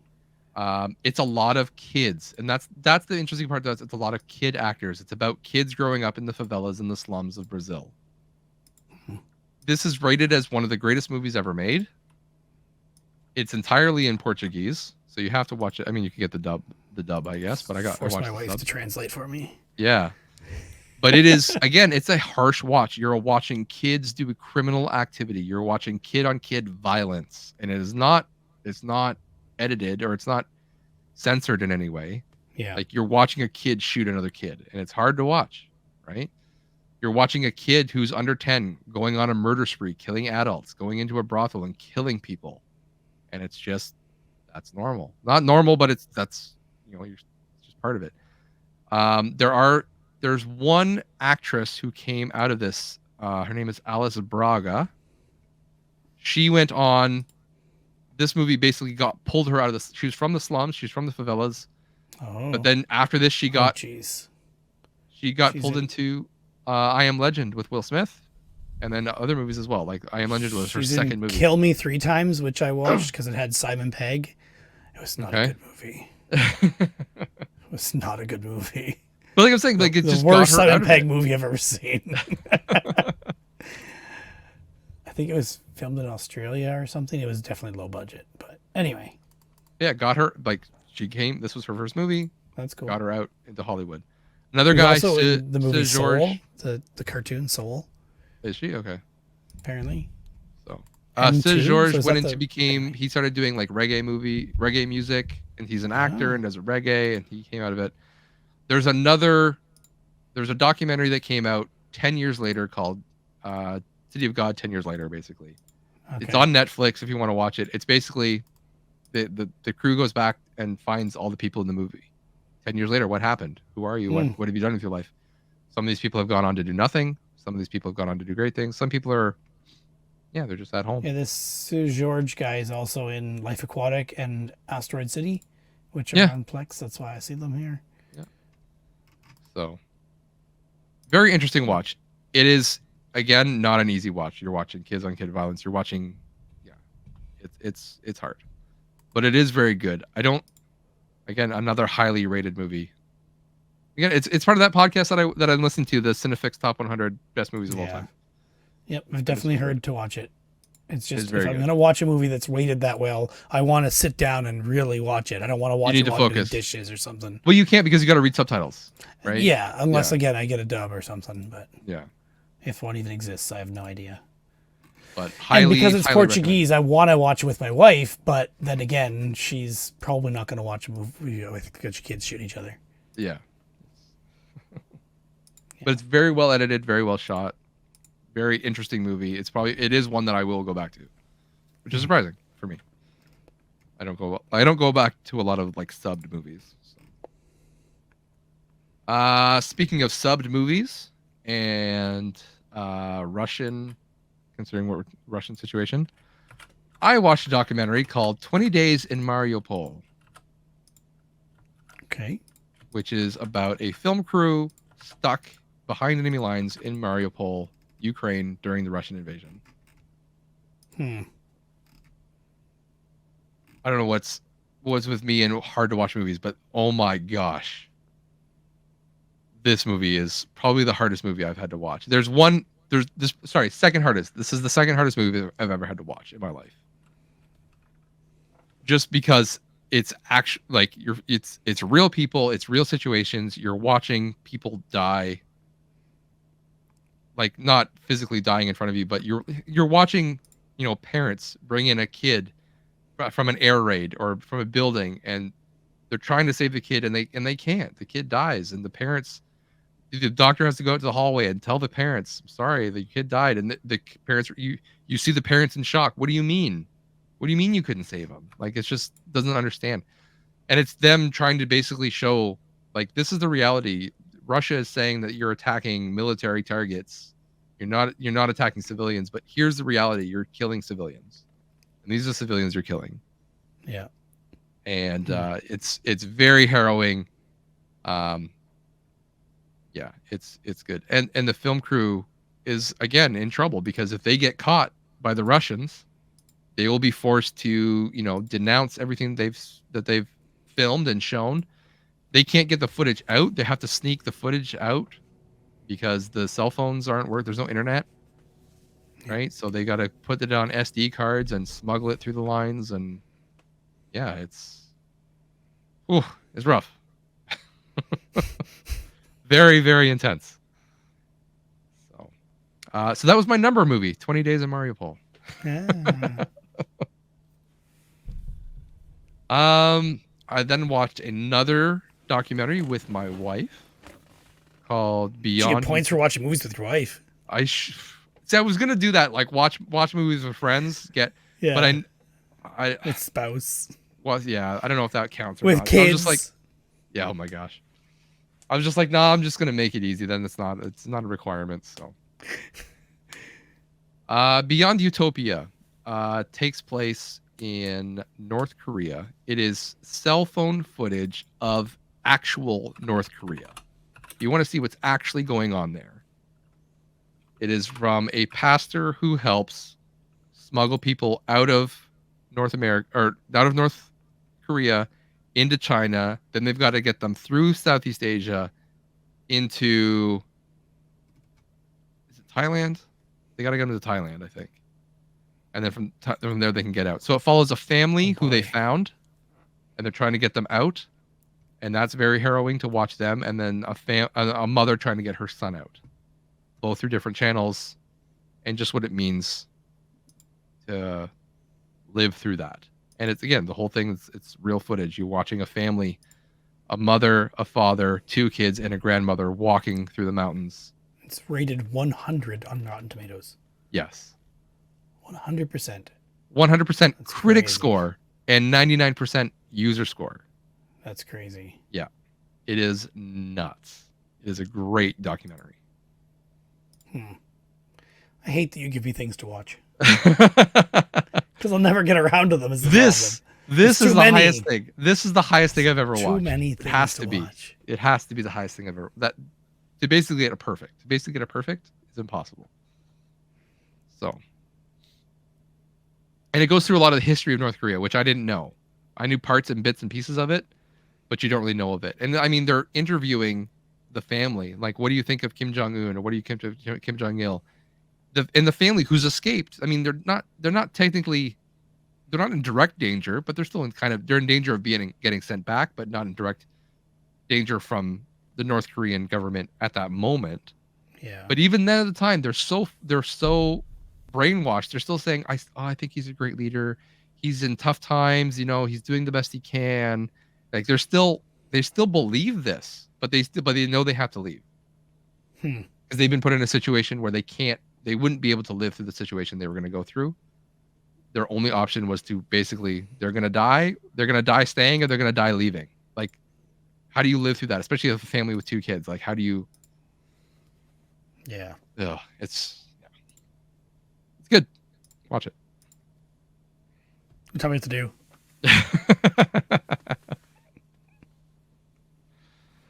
All right. That was my uplift the mood already. Uplift the mood. All right. That was my B movie, by the way. 1 point. No, it wasn't. It wasn't my B movie. I removed it from my B movie because something else later. Something better. Something better. That's all right. Next movie. I watched Killers of the Flower Moon. Martin Scorsese. I like long movies. This is one of them. Not my favorite Martin Scorsese movie. I've heard it's good. The story that it's telling is important. It's about, how the Americans basically took advantage of the Native Americans, took over the land and the oil. Oh, yes. I heard a podcast about it. Yeah. It's good. This movie is 3 hours and 28 minutes long. Yeah. It's good. It's a little bit slow. You almost could have watched Lawrence of Arabia. I was between this or Lawrence of Arabia, and I picked this one. I had to watch this one in 2 sittings. I fell asleep halfway through, or near the end of this one. I had to go back and finish it. So I'm getting old. I'm falling asleep during movies. And in VR.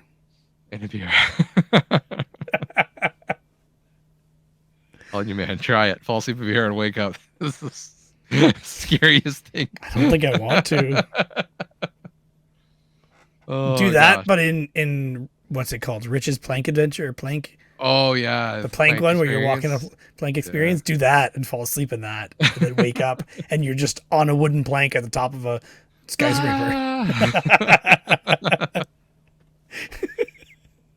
Yeah, watch Killers of the Flower Moon. Better yet, when your wife's asleep, turn on that game, put the VR headset on her head, and then film her waking up. Oh gosh, get a life out of her. Yes.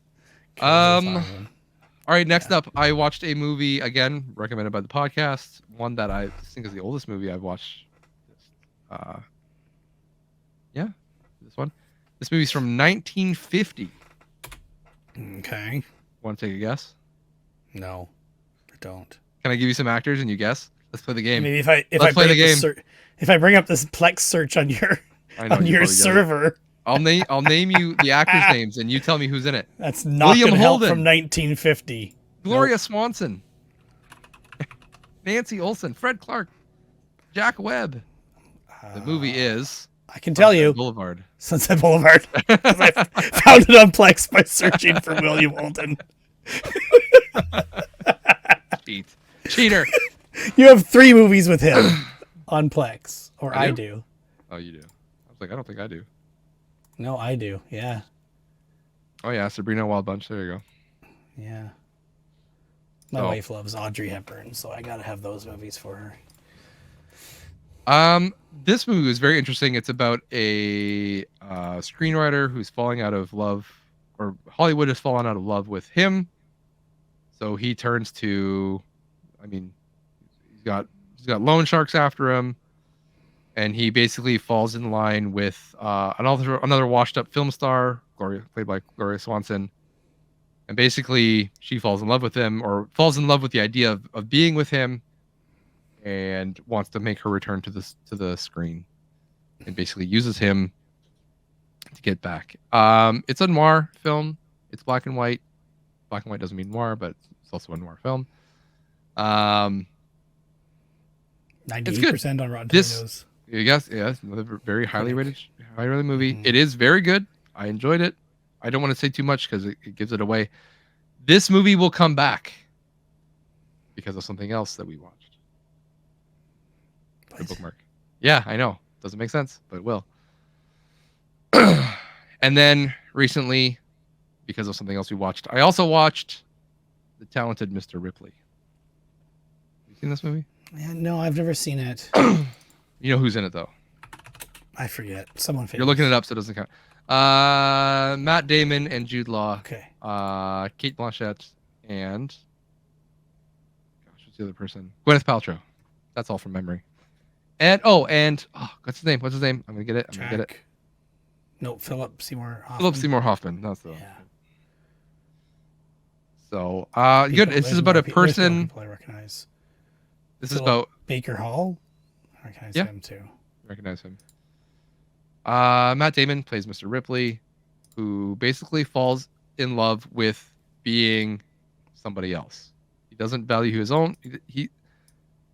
The way to sum up the movie is a line that is said in the movie. He says, "I'd rather be a fake somebody than a real nobody." That's what it was. I see. Yeah, it's basically he is really good at impersonating people, and so he basically does identity theft. And how does he get away with it? It's not cut and dry. It's not easy. It's good. Mostly, I mean, it's a little bit artsy. So if you want to go out that far, if you're not turned off by artsy movies, then it's a good one. Sometimes. So, but yeah, it's good. But I mostly watched this because of, again, something else that we watched together. I don't know where it ties in, but okay. It's tying in. All right, we can go. We'll do our collective experience, and then we can go on to Nicolas Cage after that. Okay, I was gonna say our collective experience includes Nicolas Cage. I know, our first collective experience. All right, let's do our collective experience. I've been talking about it, so you say it. I've been talking. You talk for a little bit. Josh and I went to a local theater, and we watched a double feature. Counts for 5 points if you go to the theater. It should be even more. This theater is pretty dingy. dive theater. Sorry, extra 5 points. Yeah. And we watched The Room. The Room, yes. With live commentary by one of the actors, Greg Sestero, who played Mark, if anybody knows The Room. Oh, hi, Mark. And he didn't do the whole... I thought he was going to commentate the whole movie, but he did like the beginning up until his sex scene, and then he came back near the end. Yeah. But it was really good, and he told a lot of insider stuff and neat information, and yeah, it was pretty good. More passion. More passion. It was good. And at this theater, well, I guess a lot of theaters where they show The Room, there are a lot of cues that you get from the movie to do things in real life. One of the things is every time they show the San Francisco, what's the bridge called? Golden Gate Bridge. San Francisco Golden Gate Bridge. Every time they show the Golden Gate Bridge, people stand up from the audience and run across the stage in front of the screen. Yeah. It's just a thing people do. I don't know where it all comes from. Tons of people are quoting the movie as it happens or saying things in the background. Like she'll be like, the girl's talking about cheating on her boyfriend with his best friend, and everybody goes, but he's your best friend, and like the audience is everybody's saying this, or people will come up with their own quips or their own funny things to point out. And then in the movie, there's a spot where there's a point in their apartment, they have a picture of a spoon on the table, on like an end table, and people throw physical plastic spoons or wooden spoons to the front of the stage, like at the screen, when that spoon is on. They yell spoon and throw spoons, and there were just piles of spoons all over. And Josh decided to put us in the front row. I think you did that because you thought there's commentary, we'll be right up front to hear the commentary. Yeah. He was on a microphone, not at the front anyway, right? Or was he off to the side? He was off. I think he was off to the side and back kind of thing. But he was barely. Yeah, it did not help us that way. But at least we got a footrest because of the stage in front of us. But we could lean back. We did get hit with lots and lots and lots of spoons, but it was not painful or anything like that. I wouldn't have had it any other way. I was so happy to have. We also got replenished with spoons. If one hits your shoulder, you grab it and you throw it. We were showered with spoons. We had just held our arms out like this, and we were just collecting spoons on us. And every time there was ones in your hood. They were coat. Hilarious. Yeah. It was pretty great. We were only how many days in the year? This is already a highlight for the year. Like, I had so much fun at this. It was ridiculous. I didn't know. I'd never been to one of these screenings where everyone's just in it. Like I've heard of like Rocky Horror Picture Show. Yeah, same kind of thing. Yeah, same kind of thing. And I've never been to it, so I don't know. But I know the kind of things that they did. I didn't know that's what this was going to be, so I was also surprised. Because it was this theater, I knew it was going to be that. Like, I've heard of it at this theater. Okay. The room especially. I assumed there was going to be parts, but I didn't know it was going to be as much as it was. Yeah, it was a lot. Right? It was a lot to keep track of if you care about that. Yeah. But it was awesome. So, and because of that, the atmosphere was very much like fun and jokey, and nothing's taken seriously, and everyone's just there to have fun time. Everyone's there to have fun. That's the most important thing. And I laughed my ass off. Me too. Could not stop laughing the entire time. We went there with two of my other friends as well. They had never... So here's the key. I had never fully seen the whole room before. Okay.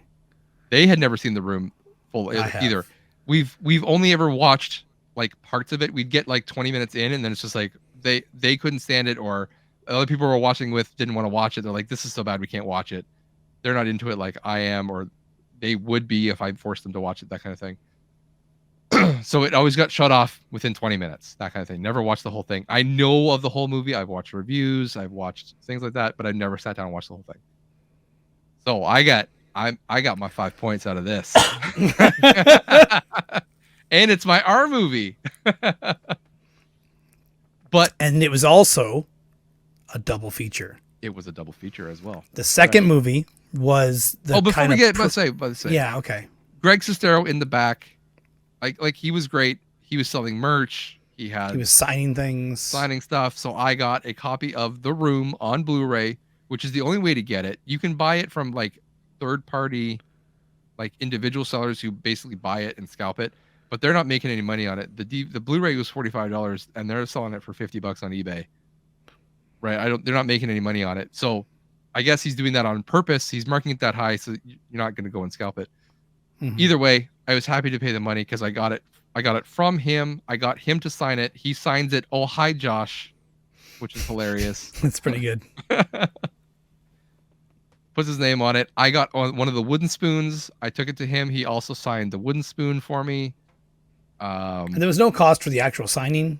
No cost for the signing, unless you wanted a poster, then he would charge for the signing, that kind of thing. Okay. But if you were buying merch from him, then he would sign it for free. But you took the spoon up earlier, which means you didn't buy anything. You just got him to sign it, right? No, I got him to sign it after he signed the Blu-ray. So okay. I was just curious already. Yeah. In a way, I was like, oh, should I have gotten something signed? Like, should I have grabbed a spoon and gotten it signed? Oh, you didn't get a spoon? I thought you would have. No. I thought you would have. No. Because my other friend, like Craig, my friend Craig, he came, and Daryl both went, and they went and they just had a spoon signed. That's it. Okay. One of them bought a shirt, though, didn't he? Yeah, Craig bought a shirt as well, but Daryl didn't. He just got a spoon signed. Okay. So I didn't do anything. He might have even been handing out free spoons. I saw him put spoons out with his name on it. But I was just like, I wanted the spoon from where the actual place that we were, one of the spoons that was being thrown.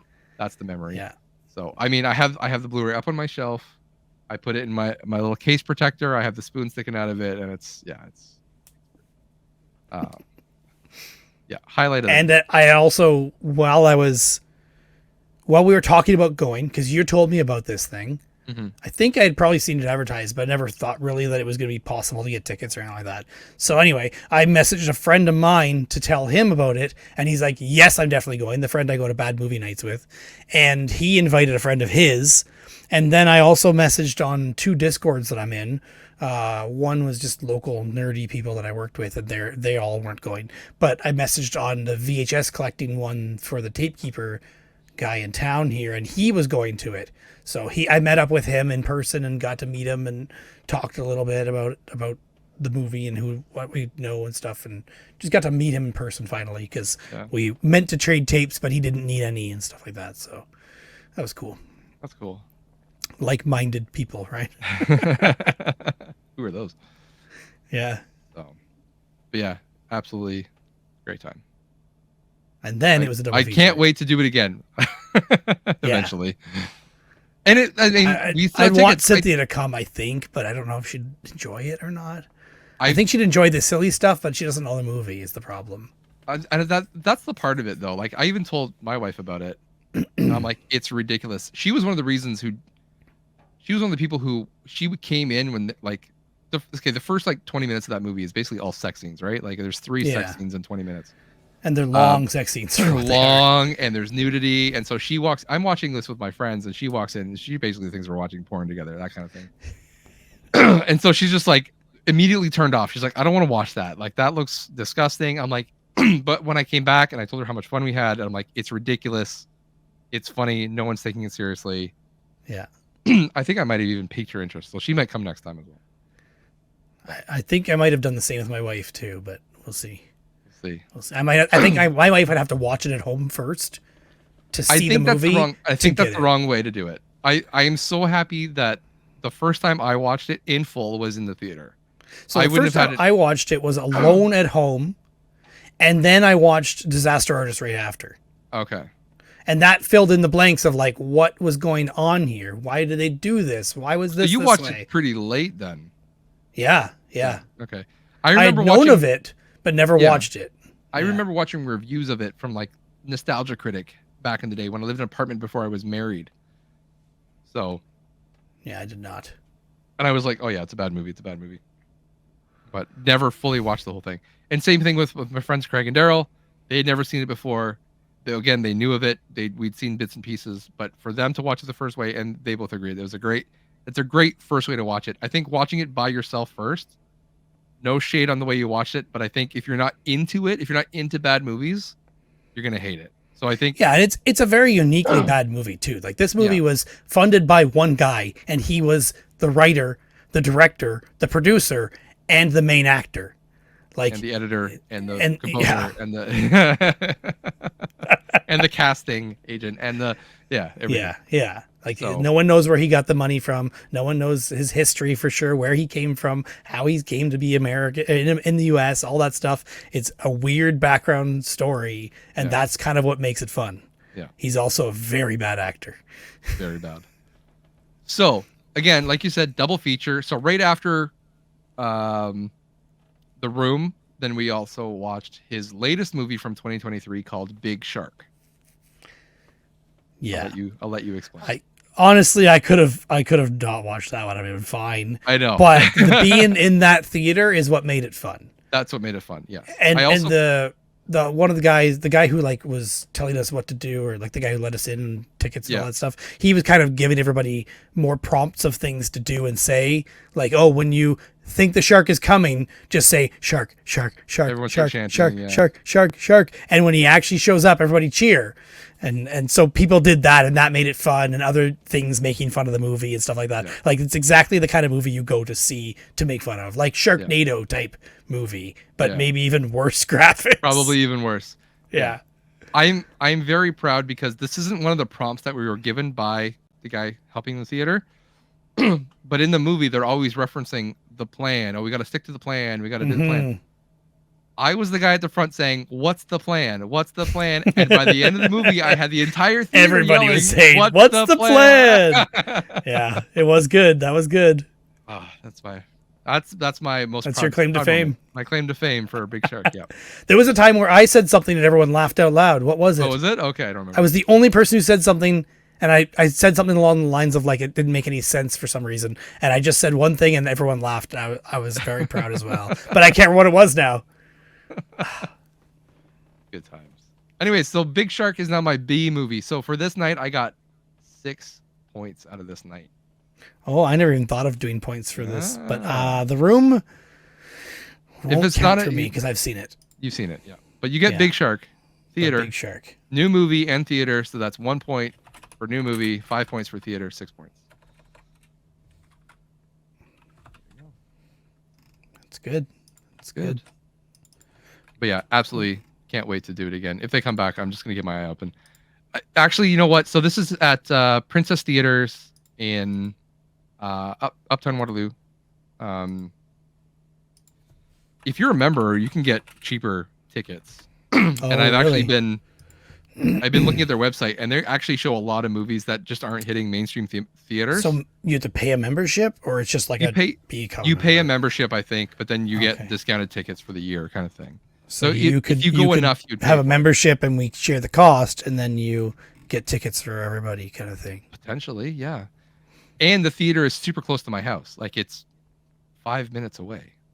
Oh, is it that close, man? It's super close to me. It's not far for me, but it's not that close. It's less than 10 minutes for me.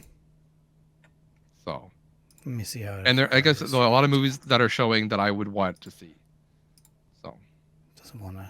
Yeah, it's 9 minutes for me. It's not far. So I mean, you have 10 minutes for both of us. You have a theater that's way closer to you.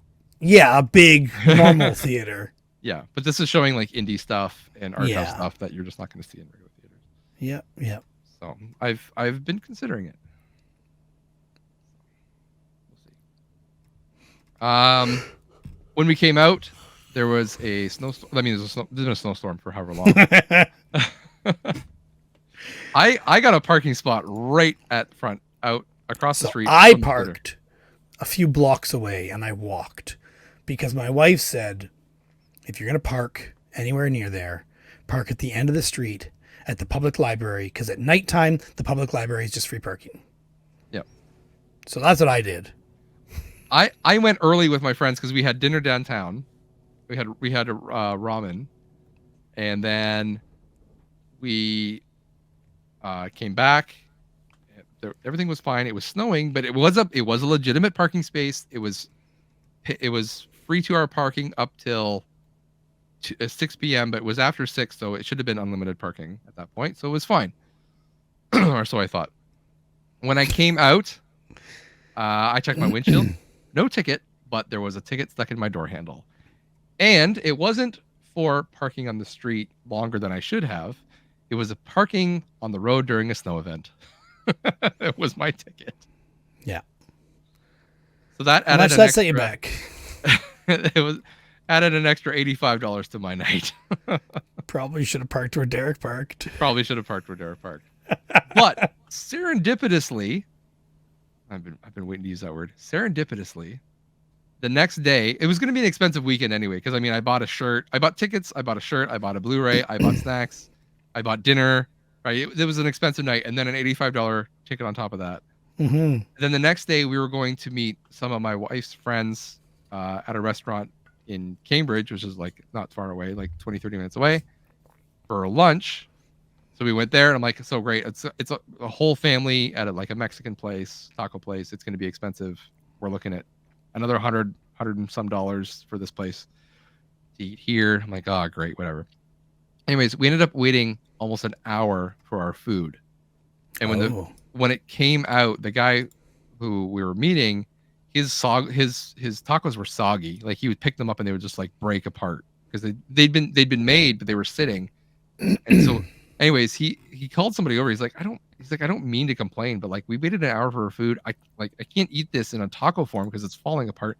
The tortilla's falling. It's mushy, like whatever. He's like, oh, no problem. I'll get you some more. He's like, no, don't worry about it. Like, I just want to like make a note. Like, I don't normally complain, but this is kind of ridiculous. He's like, yeah, no problem. The guy went back. He made him more new tacos, brought them right back out. They were fine. And then, so we're eating all of our food. Like, I ordered food. Like, obviously, we all ordered food. It wasn't going to be cheap. The guy comes out later. He's like, just so you know, because of the delay, we're just going to comp the meal. It's free. Just go up and.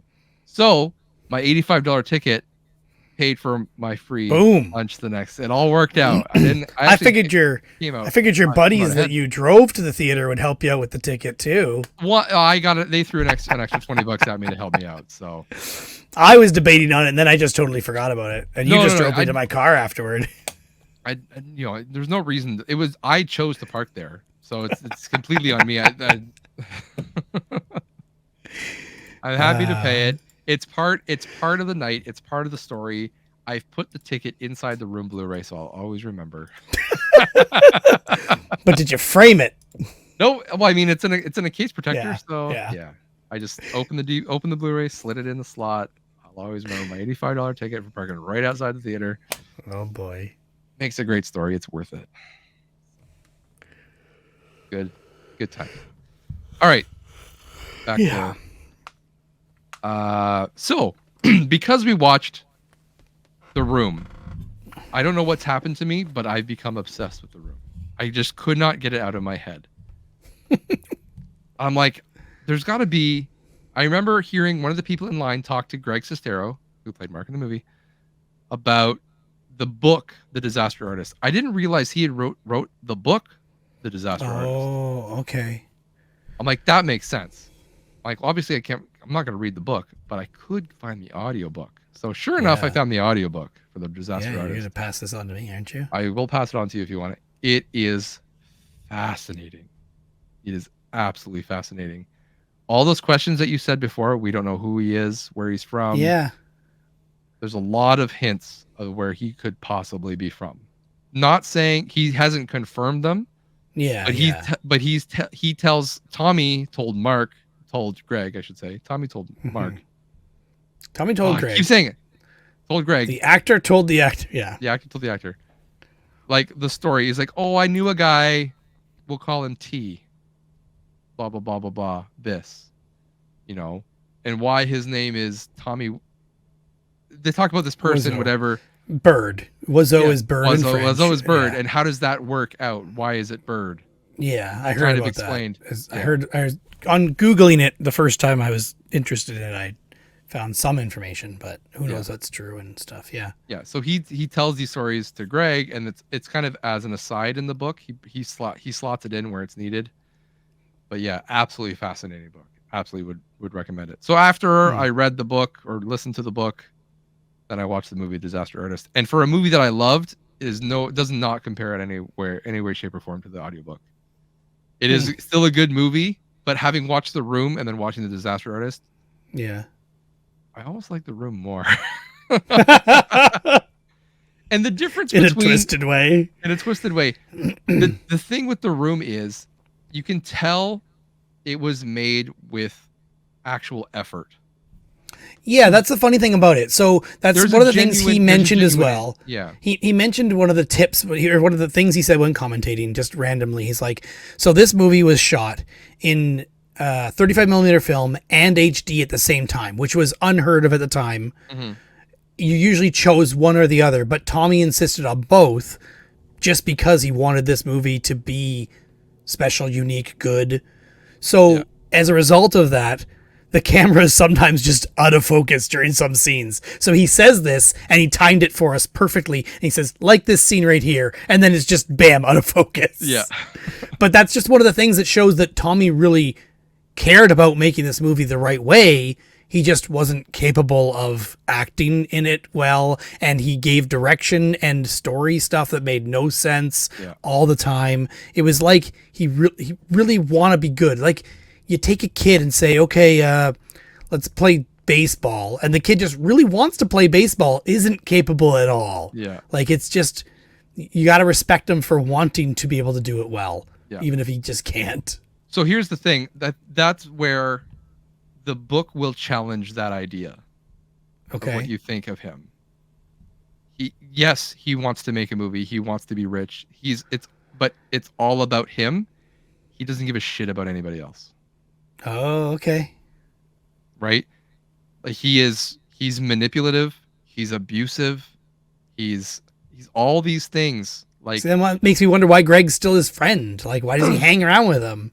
I think again, maybe it's just parasitic relationship. Like, it could be a parasitic relationship, but I also think that he's just like, no friend is perfect, right? For sure. Right? You're terrible. And you can't. I know. I don't invite you to anything. But it's just, maybe it's when he's just in his creative mode. He's so focused. And it could be the fact that, he reads or he's read or watched things about directors who have done awful things to actors to get a performance out of them. So he's taking that to an extreme to try to get the best out of them. Yeah. But it's just crossing a line. It's too far. Right? So I don't know how I feel about Tommy, actually. Yeah. As a person, just because of the things that he did to people. The way that he controlled them, the way that he manipulated them, the way that he basically bribed or blackmailed or tried to control people's lives just to get this thing done. But at the same time, if you had to compare The Room to Big Shark, which we are obviously, The Room was done with, as ironic as it sounds, with passion. There was a love there to make a movie. Yes, it's cheesy, but it feels authentic in a way that Big Shark just feels fake. Big Shark was him making a movie to fit the niche that he now fits in. That's what I was thinking as well. Yeah. He knows that he makes bad movies, so he made and a all bad the people, movie. all the people on the movie with him also know this. Yes. And you could see it in the actors' faces. They are trying to make it work in a way that will work with Tommy. Like, make it funny, make it ridiculous, but take the things he says that don't make any sense and make it tie into the story somehow. Yeah. Well, I honestly think there wasn't a script for that movie for Big Shark. You don't think so? I don't think so. I think Tommy said, "I want this to happen," and so I think the whole thing was ad-libbed because they would constantly repeat the same lines over and over and over. Yeah. There were the same scenes basically that would happen throughout the movie. Like 3 times. Like 3 times. They keep talking about the plan, but then they go to a bar and drink and play pool. We gotta go it didn't somewhere. make any sense. Yeah. And then they talk about doing the same thing again. Or we can't find the shark. Oh, but the shark's right behind him. But we got to find the shark. He's right behind you, but we don't know where the shark is. You know, like I don't think they knew what movie they were making. Really? I honestly think sometimes when we were watching that movie, I was thinking that they were intentionally trying to put in mistakes so people will have something to talk about. Maybe. That could also be true. Yeah, that could also be true.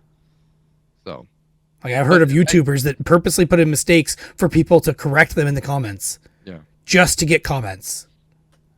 So, yeah, I could agree. Talk to Snethstrunk about all that. I'm sure that's what he. So, but yeah, I think that's why I like. I can legitimately say I like The Room, not because it's a good movie, but because it is a genuine bad movie. But yeah, it's not wrong. Yeah, I think that's pretty much all I can say about it, without us starting to sound like broken records. Yeah, we already sound like broken records. We are a broken record. So, all right, and then we also got together for other things. I was going to say, you enjoyed watching the movie so much, and you enjoyed fixing the arcade machine so much that you decided to watch a movie together. This was, like, for the record, this was your idea. Yeah. Well, and we planned to do this a long time ago, or at least I mentioned it a long time ago. Josh came over and we watched The Rock together. And that, I don't know, had you seen The Rock fully before? I had not. Okay. I had not fully watched it. I was going to count it as my movie, but obviously we had The Room there, so I can't use The Rock. The Room was already there. Mm-hmm. So, but yeah, The Rock. I don't have that problem. No. Not yet. No, because I've seen The Room before. And The Rock. No, I don't think I've actually seen The Rock before this at all. Like, I've seen bits and pieces. Like, I remember Welcome to The Rock, but that might be from trailer. I I don't know if I remember any other parts of it. Any actual other parts. I definitely didn't know any of the stuff at the beginning with Nicolas Cage. I've never seen that. Yeah. I probably only saw like one little section somewhere in the middle, if even. I don't know. I just remember Sean Connery. That's the only part I remember. I don't even remember Nicolas Cage in it. Yeah. So, yeah. In that case, you could mark it down as your R movie because it is a movie you hadn't seen. Yeah. And it's a Nicolas Cage movie, which is an extra 2 points. Yeah. So we got 3. I'm just I'm going over the points so everyone listening can see how easy this is. Yeah, I know. I like it. I like that we're reiterating how the points work. So, yeah. You could stretch that and say we recommended it in the podcast, but yeah. Did you ever recommend it? I don't think you did. I don't think I have. Anyways, let's talk about The Rock a little bit. Yes, it's a Nicolas Cage movie. This is his break into action movies, cheesy over action movies in the 90s, and it's good. I need to bring up my Nicolas Cage list here. 1 second. Yeah. So 1994. 1994. It is. You haven't rated it yet, but no, I haven't. I forgot. Dun dun dun. It is. Yes, it's his break into the action role. He is pretty cagey at some points, but not as cagey as he could have been. It felt like he was pulling it back just to try to fit that stereotypical action role. What do I want to call it? The hesitant action hero. Yeah, because he's supposed to be a little nerdy. Yeah, he's a nerdy guy. Yeah. It seemed really weird though that he underplayed his job. His job was pretty adventurous. Yeah. Right? They show that at the beginning of the movie. That, yeah. But, toxins and stuff. Anyway. Yeah. Anyways, I rated it as an A. I think it's a good turn, and this is the second A in a row. I went from like B's, C's, and D's straight now to 2 A's from last episode, Leaving Las Vegas, to an A, and now this was an A. So we're getting up there. And then we tried to get together to watch Con Air. I think we wanted to do 2, but we ran out of time. Yeah. So we ended up doing the Con Air next as a Discord watch, which Discord was not playing ball with us that night, but yeah, we ended up finding another way to watch movies, which worked even better. Yes, it did. Plex watch together. Functionality super easy. Awesome. So if anyone wants to watch movies with us, I think maybe we should do it on Plex. Well, we can try Discord going forward. We can do it on Plex and have Discord for the chat. That's fine. Yeah, but I don't know how many people I love everybody equally, but I don't want everybody who listens to be on my Discord on my Plex server. We get wrecked. So we'll see how Plex is an invite only kind of thing. So the people who have invites already are invited for the time being, or there's open invites for certain people. Anyways, but that's an easy way to watch. If I know you well, if we've talked in person multiple times, chances are I can get you on the list. you can get on Plex. if I've never met you, probably not going to happen. You mean that what Kevin and Richard were saying about you making money off people watching your Plex isn't true? Oh man, if only. I will open my PayPal for donations. Yeah, there you go. So. Richard was the exception. I haven't met Richard, but he's on the Plex because I've known him. Yeah. I've spoken to him many times. We've played games, so sure.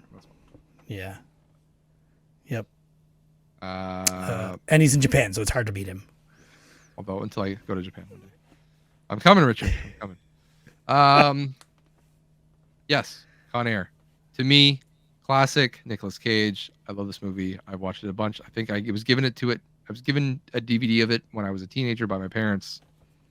I didn't appreciate it as much then, but again, probably nostalgia is skewing me more now. He is cagey. He is putting on a character so thick in this movie. I can't not look away. The one-liners are great. The action is great. I love when the guitar kicks in, when the action's going off. So good. This is an S movie for me. I put it as an A because Totally fair.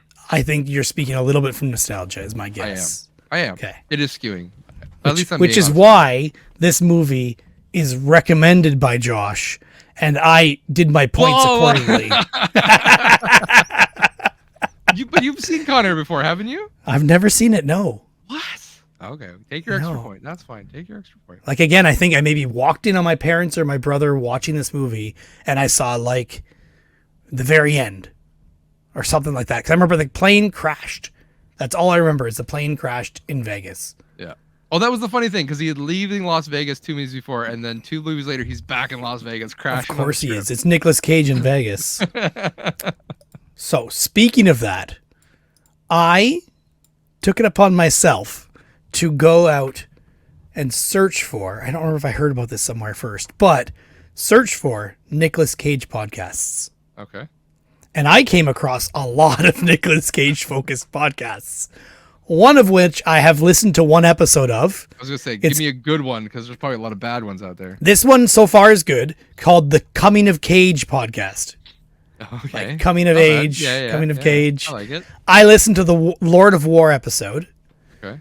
The 2 guys on the podcast, I listened to the beginning of the episode, and it goes, "Hi, my name's Derek," and I'm like, "What?" Oh.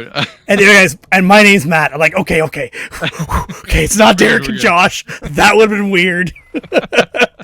But they do have what they call the Wheel O Cage, and this is how they pick a movie to watch.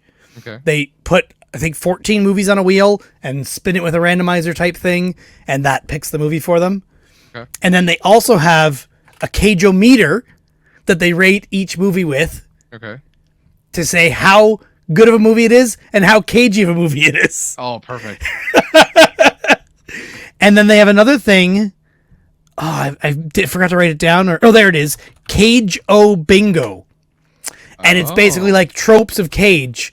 Like him acting crazy, or I can't remember what they are. Hold on, I have a bookmarked picture here from their podcast. But this is their Coming of Cage Cage-O-meter. Hold on, let me share my screen with not stop my cam. Where's share screen? Just beside that. Present. It's called Present. I was expecting it to be called share screen. This is this tab here. So this is their Coming of Cage, low quality, high caginess, high quality, high caginess, and they're rating each of the movies. Low quality, low caginess, high quality, low caginess. And they put a dot on the scale from 0 to 20 for quality and caginess, and then make a map of all of them. I could probably zoom this a little bit better, but you won't be able to read the names is the problem. Okay, but like guarding tests, high quality, high caginess. What else? Rage. Stolen. We haven't seen most of these yet. Oh, Cotton Club there. Yeah. Zandali. Where is Kiss? Vampire's Kiss. They haven't watched it yet? Sorry, you saw it? I haven't go there. I was going to say Kiss of Death, but it should be under low quality, isn't it? I guess it's not really low quality. But anyway, I'm still looking for it. I don't see it. I would probably listen to this, but I would probably only listen to the ones that I've already watched, because I wouldn't want them to influence my... Yes, so I did Lord of War because I'm pretty familiar with that movie. Yes. I watched it a couple times back in the day. I haven't watched it in years, but it's a good one, and that's why I picked that one to go with to start. But I really want to listen to more of theirs. But like you said, I want to stick with movies that I've seen recently, especially. And I also have like 3 more Cage podcasts that I subscribe to check out, and I have not yet. One is Cage Rage. Another one is Cage's Kiss. Another one is Cage Match Cast. And then Late Night Nick Cage Fight. I think that's still not all of them. I have more of them. Trapped in a Cage with Nicolas Cage. Ranking of Cage. That one sounds really right up our alley. Cage Club. And then 2 Girls, 1 Cage. Oh. Yeah, so I need to check all those out. It's ridiculous, but I kind of want to see. Here's a big qualifier for me for movie podcasts. I'm not a fan of movie podcasts where they just go over bit by bit. This is what happened in the movie. This is what happened next. This is what happened next. This is what happened next. This is the one reason I really like the Cinefix Top 100, because they expect you to have seen the movie. Yeah. And they talk about very poignant points in the movie, different, like the shots, the cinematography of it, what's important of it. But they also have a Nicolas Cage portion in that podcast, as well as if you had to replace one person with Nicolas Cage of any era, which character would you replace, and what era of Cage would you put in there? Yeah. And it's super fun. And we were doing Cage before this happened, so I also don't really like people just summarizing a movie scene by scene. And I've had that, a lot of them do that. Yeah. There's one that I have for VHS tapes that's exactly that. And it's just that doesn't interest me. I want to hear a discussion. You describing about the movie. Yeah. And even if they're going to discuss it, only discuss the parts that matter, not the whole story. I don't need to know the plot. It's described out or written out. Expect that I've seen the movie. That's exactly what I want. Expect that I've seen the movie. I know what the plot is. And this podcast was good for that. Okay, they only pointed to things that they found interesting. Okay. And they would explain it when they get there. Like, to explain this part, I need to tell you who this character is. But that's all. Yeah. Okay. All right. Then that puts it a little bit higher on my will possibly I think rotation list. I tried to pick ones that looked decent, like they all have good artwork and stuff. Yeah. And no one will watch ours if you base it on artwork. Our artwork is the best. Yeah, I got to check out the other ones. I just haven't got around to it yet because they haven't come up on my podcast feed. I have just too many freaking podcasts in here. Is the biggest problem, and I'm way behind on podcasts. That's something I was gonna mention on the show, but what do you need to know? I was like I was just caught up to January 10th now, I think. Okay. Finally, I was so far behind. I'm caught up, which is nice. I actually have some podcasts don't post their episodes, like Retro Fandango. So I technically it wouldn't. R3 podcasts, they don't post their episodes. Exist. So. What? They made an episode. Apparently you were there, I think, but I didn't. They were joking. Were they? I'm pretty sure that was Frasier being Frasier and just joking about making an episode. No, they recorded an episode. It was on YouTube. They were talking. Oh, I don't remember. Yeah. But they don't post it for us audio. I was there. You said, as in I was watching. Oh, them? I thought you were in the chat, but maybe you were on your way here. Or maybe it was that night. I forget. I can't remember. So maybe. Anyways. SDC Pod just waits, they wait 3 months before they put up an episode. Yeah. What I was going to say is technically it wouldn't be hard for you or I to just take the episodes posted on the Retro Fandango YouTube, convert it to an MP3, post it to somewhere, and create an RSS feed. Yes, I know, but I shouldn't have to, is the point. I used to do that with when Cartridge Club used to do Cartridge Club Hangouts. Yeah. And they would be like 3 or 4 hour hangouts. I used to rip the audio from that to listen in the truck because I didn't have enough. Those were so fun. But I've done it in the past. I've done it with Retro Fandango before too. I needed an episode before I had unlimited data. I used to go in and just rip the audio from the YouTube video, listen to it. And then of course, 2 days later, they'd post the episode, of course. Okay, the last video posted on that's because they don't post every video, right? Check the live feature. Check the live feature. Oh yeah, that's really dumb that it does that. 2 weeks ago. Yeah. Still nothing. Ay. One before that was 6 months ago. I'm just gonna paste it on their post a comment. Put it in the Discord there. With a screenshot, say, where's the audio? 5. They'll know when this was recorded now. Anyways. No, I'm posting it on their YouTube comments. Oh, are you? Okay. That way they're more likely to be at their computer and able to do it. I thought you were going to put it in their channel in the Discord. No, nobody reads that. That's true. Jeez. Well, anything else to talk about? We're over 3 hours. We're over our quota. Yeah, I need to go to bed. We got a big day tomorrow. Big day. No, not really. Actually, yeah, you're coming over, and then my parents are coming. I over know. I I see how you felt about me. It's all right. No, I just don't remember what's happening until I look at my calendar. Oh, jeez. Well, all right. Well, I've been Josh. I'm still Derek. We'll be back next month. Hopefully more than 2 Nicolas Cage. You said you wanted to do a triple feature of Nicolas Cage, and all we got was 2 done in a whole month. Yep. Don't make these ideas if you're not going to follow through with me, Derek. We were trying to get all 3 1994 movies in once. We were going to do Face Off along with the other 2. 1996 and 7, you mean? I thought there were 4. No.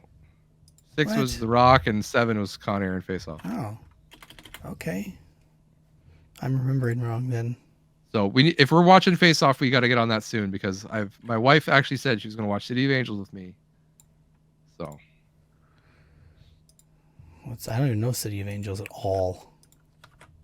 That'll be a new one for me. It'll be a new watch and a Nicolas Cage, and hopefully I'll find a VHS somewhere. I can triple up those points. I need to look through my recorded movies because I know I have Gone in 60 Seconds on tape. I think we watched Family Man. But you've seen it already, so it wouldn't count. That's true. It's true. All right. If you need the list for this, if you're participating in the challenge, Derek, did you put a link for the template in the Discord thing? Yeah. You did? Okay. I haven't looked at it. I shut it down because I was getting distracted. I didn't look at it. I'm being a professional. There's only 2 replies. It's not being professional. It's on the Discord. If you need a link to the template, feel free to reach out to either Derek or I. We will send you a link. And you can fill it out yourself. And don't forget to add, if you send it on Twitter, please add us at Not So Special Pod. Use the hashtag NSS ABC. Tell us what you've been watching. You can do one at a time, but make sure that we're tagged so that we can catch it. Or put it in the Discord so that we can find it there in the NSS ABC challenge page. And we'll read your name out on the show if you want that. All right, Derek, say goodbye. See you next time. Bye. Bye.